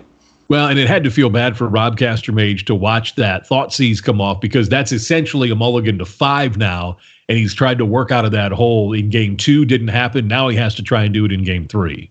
Yep. Robcaster Mage on the play. So I'd imagine we're going to have to see SpiderSpace start to run out some just to get this Logic Knot, out of Benson's hand here because, see, like this can just be Snapcaster Spell Snare here. A Spell Snare of his own would have been great for SpiderSpace there, but just 1 in the main for him. Oh, he does. That's actually what I was just looking for on whether or not he had a single copy. That Path to Exile has proven an interesting card for Robcaster so far. It's been the mana that he's wanted occasionally, and it helped him blow up the Creeping Tar Pit earlier in the match. We'll see if it comes into play here in Game 3. We're 1 apiece, final game of the night here, Week 1, or Night 1 of Week 9 in the Modern Streamers League. We'll get to catch up with the now 9-0 TheSaintDoom in just a bit. And we've had the question kind of being bounced back and forth. Dylan, our analyst for the evening, has weighed in on what he's thought some of the top decks are. We talked about Burn being in the top 3 earlier. We'll talk about what many believe to be the number 1 deck in Modern right now before we're through here this evening. And we'll peek forward a little bit in Magic Time and see what we might be getting for goodies out of the upcoming set. This is an interesting Spell Stutter sprite. That's decked. Okay, so the Spell Starter sprite blowing it up on the stack. See, the problem with this now, though, is now that this Path Exile had to be used, the Batterskull is now going to be kind of free to do its thing. Although I guess there is the Logic Knot, but that Spell Starter sprite, even though it didn't end up countering that spell, it's going to make it... that was a very, very good way to get rid of that Path to Exile. Now, the Logic Knot is still known information from the Thoughtseize early in the game. So how does SpiderSpace want to play around this? This would be a great opportunity for something that isn't Batterskull, but still. This is exactly what I wanted him to. It has to force the counter spell because then you can't counter anything else. And then, barring a very nice top deck off the top, it's going to be very difficult to work his way out of this one. And God forbid there's a Force of Negation on the other side of the battlefield. And this just sets up all perfectly now for SpiderSpace. Stroke. That is going to put Robcaster Mage perhaps fatally behind. Snapcaster Mage might be one of the few things you don't want to bounce with Teferi. Probably not. But just the ability now to control the way the game is going to be played shuts down Robcaster's ability to interact at instant speed. And that's just a potato drawn off the top in the Logic Knot now with Teferi out. Yep. One of the worst draws possible, given that Teferi's now in play. Rob identifying that there's no way he'll be able to kill that Teferi in a meaningful time frame, so he's just going after SpiderSpace's life total with the hope of just drawing some burn spells off the top to try to finish him off. But that Batterskull is gonna really put a hampering in that plan, unfortunately. Once this Batterskull is resolved, you would imagine the Wear Tear out of the sideboard is an opportunity. The Celestial Purge would take away the token. Cryptic Command is certainly still live. Teferi is an answer. So Robcaster Mage with some potential outs here. Back-to-back counter spells. That just showed up a couple of turns too late. Yeah, a couple rough draw steps there. Normally those would be pretty good, but gosh darn Teferi. Yeah, Robcaster Mage finally showing us, Dylan, that he's not just a control-playing robot from the future. A little bit of emotion on his face as we watch him play. I mean, disappointment just seeping out just a little bit. The most stoic of Magic players have a hard time keeping a happy face on when Teferi Time Raveler's in play. That's going to come down, take away the Force of Negation. No Celestial Colonnade, notably, in play this game for Robcaster. That was a big way that he helped close out Game 1. It would certainly be enormously threatening to the Teferi, but no Colonnades in sight here in Game 3, and it's going to be maybe not game-deciding, but certainly a big difference in the way Robcaster could line up his plays. If I had to take the over-under on amount of games we'd watch a Batterskull single-handedly win tonight, I would not have put it at the amount that we saw. I think it was 4 or 5 games. It was an enormous amount coming into tonight. Coming out of what we saw tonight. And you're right. I don't think that anybody thought that it would be as significant a player as it was here this evening. Of course, the deck matchups allowed it to be so because they're ones in which a Batterskull could dominate the board. And that's what we've seen. We saw it in the win for TheSaintDoom. We saw it earlier this evening. Also in the hands of Cat Light and the Spirits win, and now we're seeing it here with SpiderSpace. No relevant cards in hand. And that's no. And Robcaster going to watch as he won't get the opportunity. This is a Snapcaster in the upkeep. Instant speed Thoughtseize too. Oh my goodness gracious. If you thought maybe an instant speed thought erasure in standard hurt, I hate that. That is, I do not like instant speed.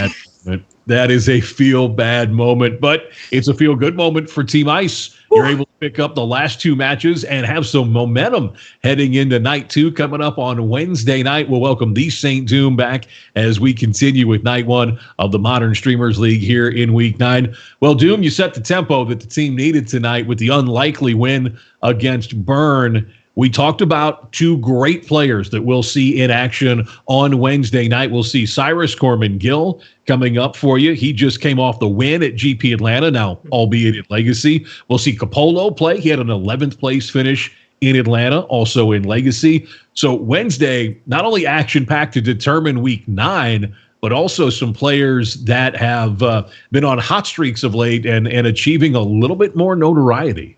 Absolutely.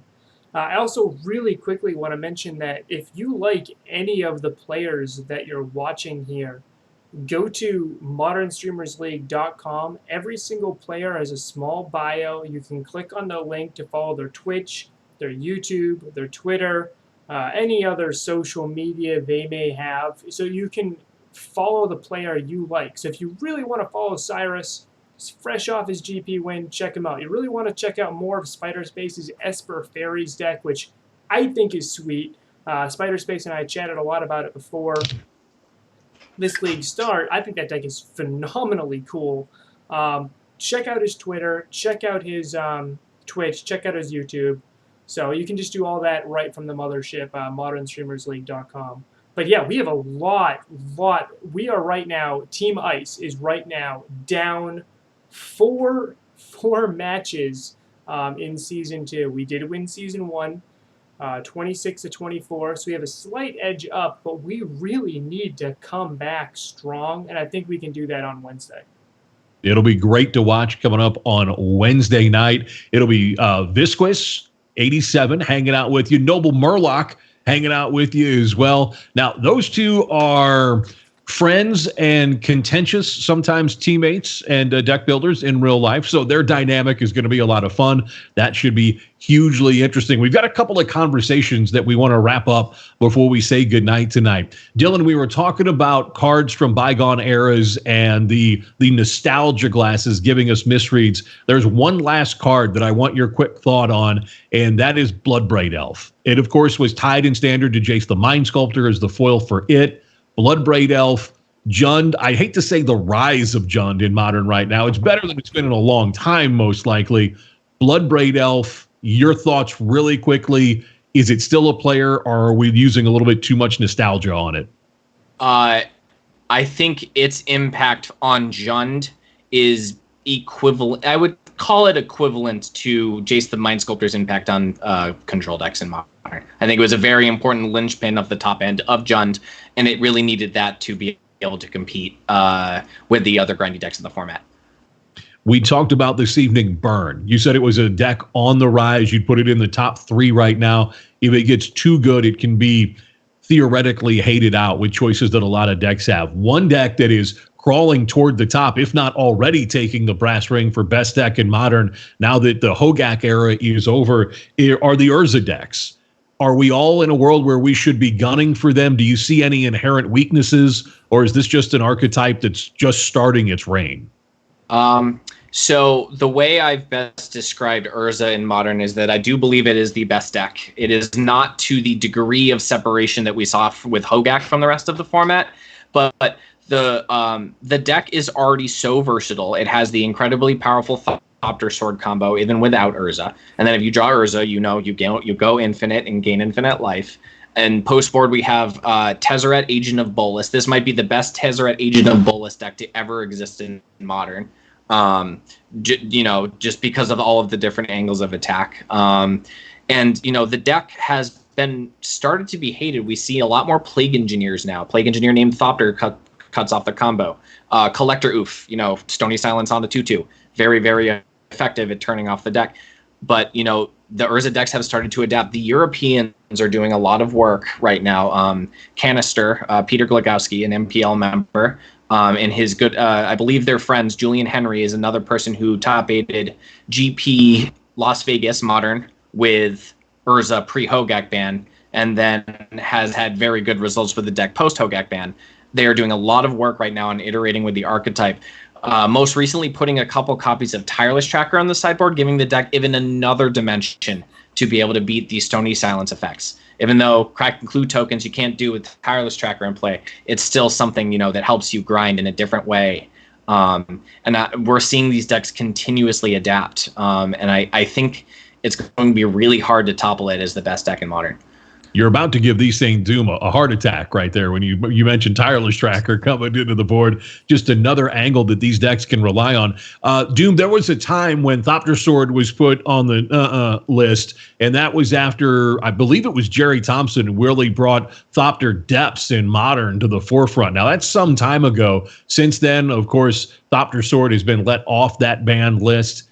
Is this something that, and I don't want to get ban heavy in the wake of Hogak. I know we just went through those bans very recently, but this is something that Thopter Sword, we're not new to the fact that it creates this entirely different line of attack, line of play, pressure on opposing decks that can operate almost entirely separately from its main line of attack. And then when you supplement that with Tezzeret, that's a Planeswalker that some think is the top 5 Planeswalkers printed all time. Yep. You certainly have a lot of power that this deck can bring to bear. Sure. So I made the odd analogy earlier, not on stream, just in discussion, of comparing Urza to the old Abzan Company lists. The reason being is that it has a turn 3 kill potential. It also has a primary point of attack, just like the Abzan Company deck is looking to Devoted Druid Ballista you. The secondary attack is just get a bunch of Thopters, right? where the Abs and Company list was this kitchen think, scry a bunch, get a bunch of life, gain infinite life, scry to a next win condition, win next turn. Kind of that win next turn feel that Urza does a lot. So I kind of feel those two decks are comparable in the sense that they both have multiple lines of attack and both have very, very good fair games. Yeah, I don't know how many times I've lost from different decks just to the giant Death Shadow-like creature that Urza makes. Oh, I play Urza. I have a combo enabler, a combo finisher, and I have a 9/9 body that comes with it. That is what feels like that is the key to everything. And since Urza is the most important card in that, I don't feel like paying a mana, sacrificing an artifact, really just once you have the Thopter Sword combo plan in play, it's pay a mana, gain a life, get a 1/1 flyer. That is not something that is, unless you're playing against Burn or something, it's not unfair. What the unfair combo is when you add Urza to it. That's what really pushes and elevates his deck over the top. Now, I don't think we're anywhere near there, especially since we're looking at a deck that loses to Graveyard Hate, Artifact Hate, and sometimes even Hand Hate. I've seen a Timely Thoughtseize taking an Urza just shred an Urza opponent before. So I don't think we're anywhere near that, especially since all the sideboard hate players love to have Graveyard Hate, Artifact Hate hits. Both of these hit this deck. Right. And I know you hate it when anybody in the format goes over the top of your beloved Titan decks. You should be doing the biggest thing all the time, right? Yeah, which is why I hated Hogak. Hogak should not have been bigger than Prime Time. Just unacceptable. Yeah. Unacceptable. Yeah, so... Dylan, go ahead. Sorry, I didn't mean to cut you off there, but going back to the talk, I mentioned right when we started this conversation that the delta Urza has in power level compared to, maybe deck number 2 in the format, infinitely smaller than Hogak was from the rest of the format. I think Jund is actually pretty good at being able to dismantle what Urza does a lot of the time. They get to play Plague Engineer, Collector Oof, a ton of Thoughtseize effects, They really have yes, exactly. So the deck is really, really, really powerful in the hands of someone that knows how to play the deck extremely well. But it really isn't. I think Modern right now is very healthy, very diverse. There are people off doing Stoneforge Mystic things, and I think those decks are very viable still. So I don't think there's any real need to consider Urza or any part of it really in the bans right now. Sometimes having a deck that is kind of the king of the hill, we saw when Grixis Death Shadow was the best deck in Modern. Mm-hmm. Everyone in humans, right? Those decks were sort of police, right? Those were inherently interactive, fair decks a lot of the time that had very unfair draws, much like Urza does, but they kind of keep the rest of the format in check. They keep the Tron decks low and things like that. So we'll see how both of those decks continue to evolve as time goes forward. We talked about Burn being one of the top decks in the format, Urza as well. Guys, if you're going to play soon, whether it's online or in person, you're going to need help putting tech together, especially if it's new tech from the upcoming set. You can get that right away from Card Hoarder or Card Kingdom, our sponsors here for the Modern Streamers League. We're about to go to Eldraine. Have you guys looked at the spoilers, and is there a card or two that you have on your mind that immediately improves an archetype in Modern, so much so that you're sort of chomping at the bit, Dylan? Is there something that you've seen that just says, man, this goes here, I want to try it right now? So I've been paying attention a lot to the previews because I am playing in the standard seed in the Team Open in Philadelphia in 2 weeks, which is week 1 Eldraine standard. But, if we're speaking specifically to Modern, I think my answer would actually be the same for both Modern and standard. But Oko Thief of the full name is escaping me. Thief of Crowns, that's his name. Both in Modern and standard, that card is going to be format defining. Going back to Urza. Yep. So Oko is 1 blue-green, comes in with 4 loyalty, pluses up to 6 loyalty on turn 3. A 3-mana planeswalker that takes up to 6 loyalty to make a food token.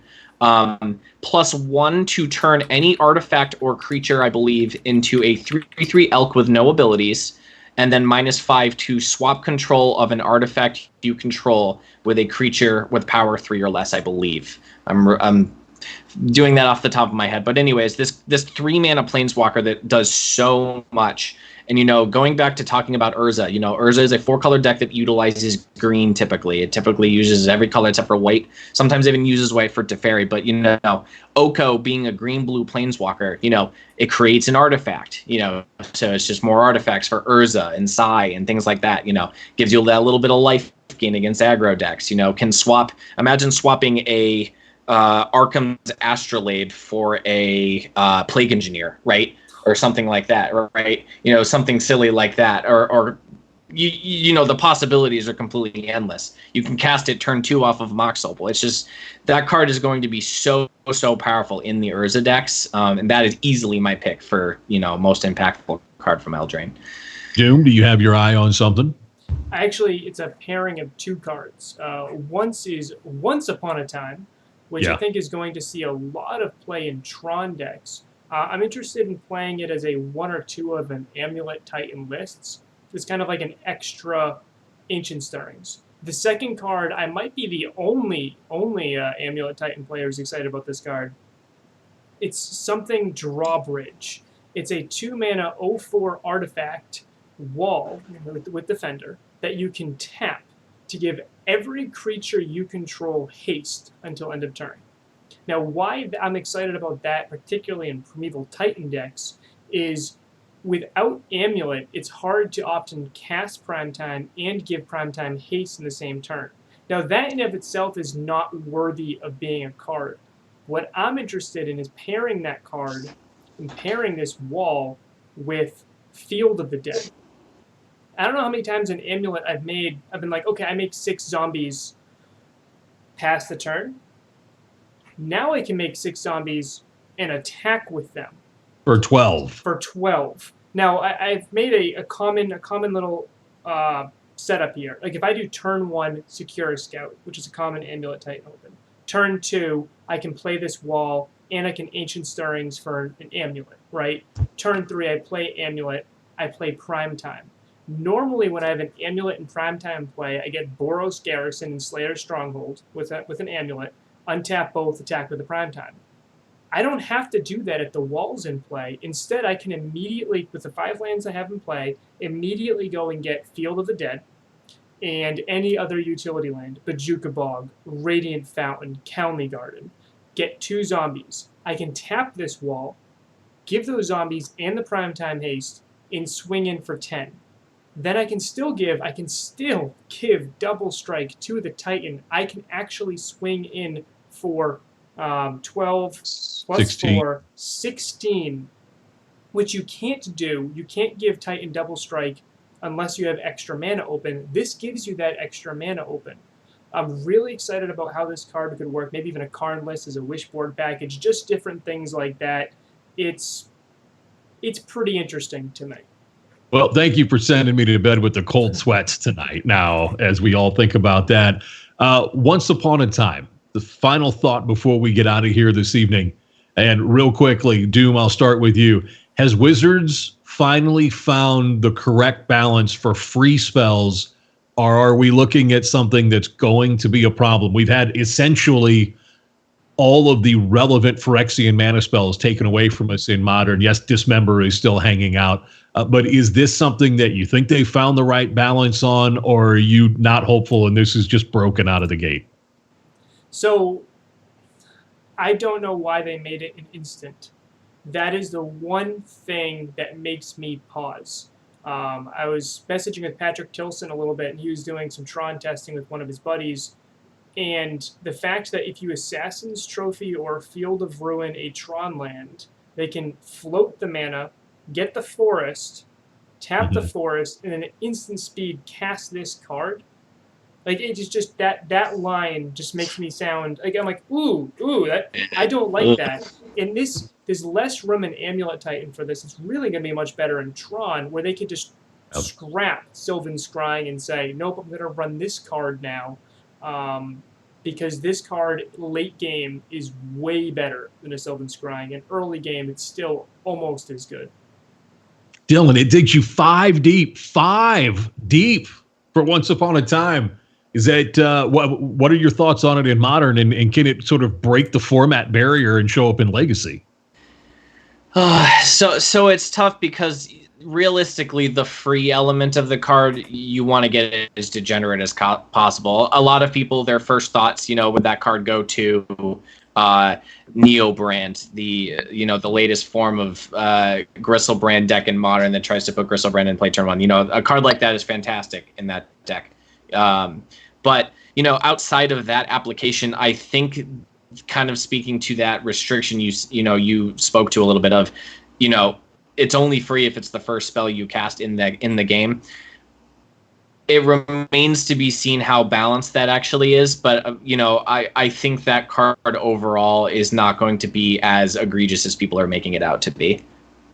2 excellent showcases coming up on Wednesday night. 5 great rounds of the Modern Streamers League. We've got the Atlanta Legacy GP champ Cyrus Corman Gill returning. You'll see Capolo. He finished in the top 16. It's all coming up on Wednesday night. Visquis87 and Noble Murloc will join TheSaintDoom to hang out with you. Dylan Hand, he coming off the 17th place finish at Legacy and Syracuse for Star City Games. Still making a run at the Players Championship, possibly. Where can people see you next? Are you streaming soon? Is it going to be live cards for you? What's on the upcoming schedule? So it's funny you mention it. I haven't streamed in a while, but Wizards of the Coast provided me with a stocked account for the early access streamer event for Throne of Eldraine, and that is tomorrow.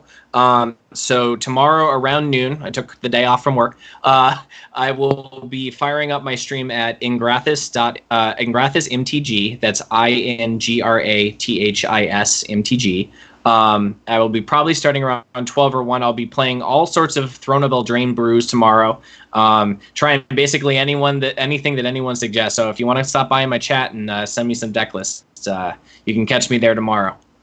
Good luck on that. Good luck on the SCG circuit the rest of the way. And thank you to everyone who joined us tonight. You've got one last thing you can do to make a difference. The Modern Streamers League is also a charitable organization. You can make a donation to improve someone's chance at a better life around the world. Team Fire is playing for A21, looking to end human trafficking worldwide, and Team Ice playing for the Cancer Research Institute, looking to put an end to all forms of cancer around the world. You can donate just below us. Any amount of money would be a fantastic donation to those 2 outstanding causes. Gentlemen, it's been a great night tonight. I can't wait to see night 2 coming up on Wednesday night.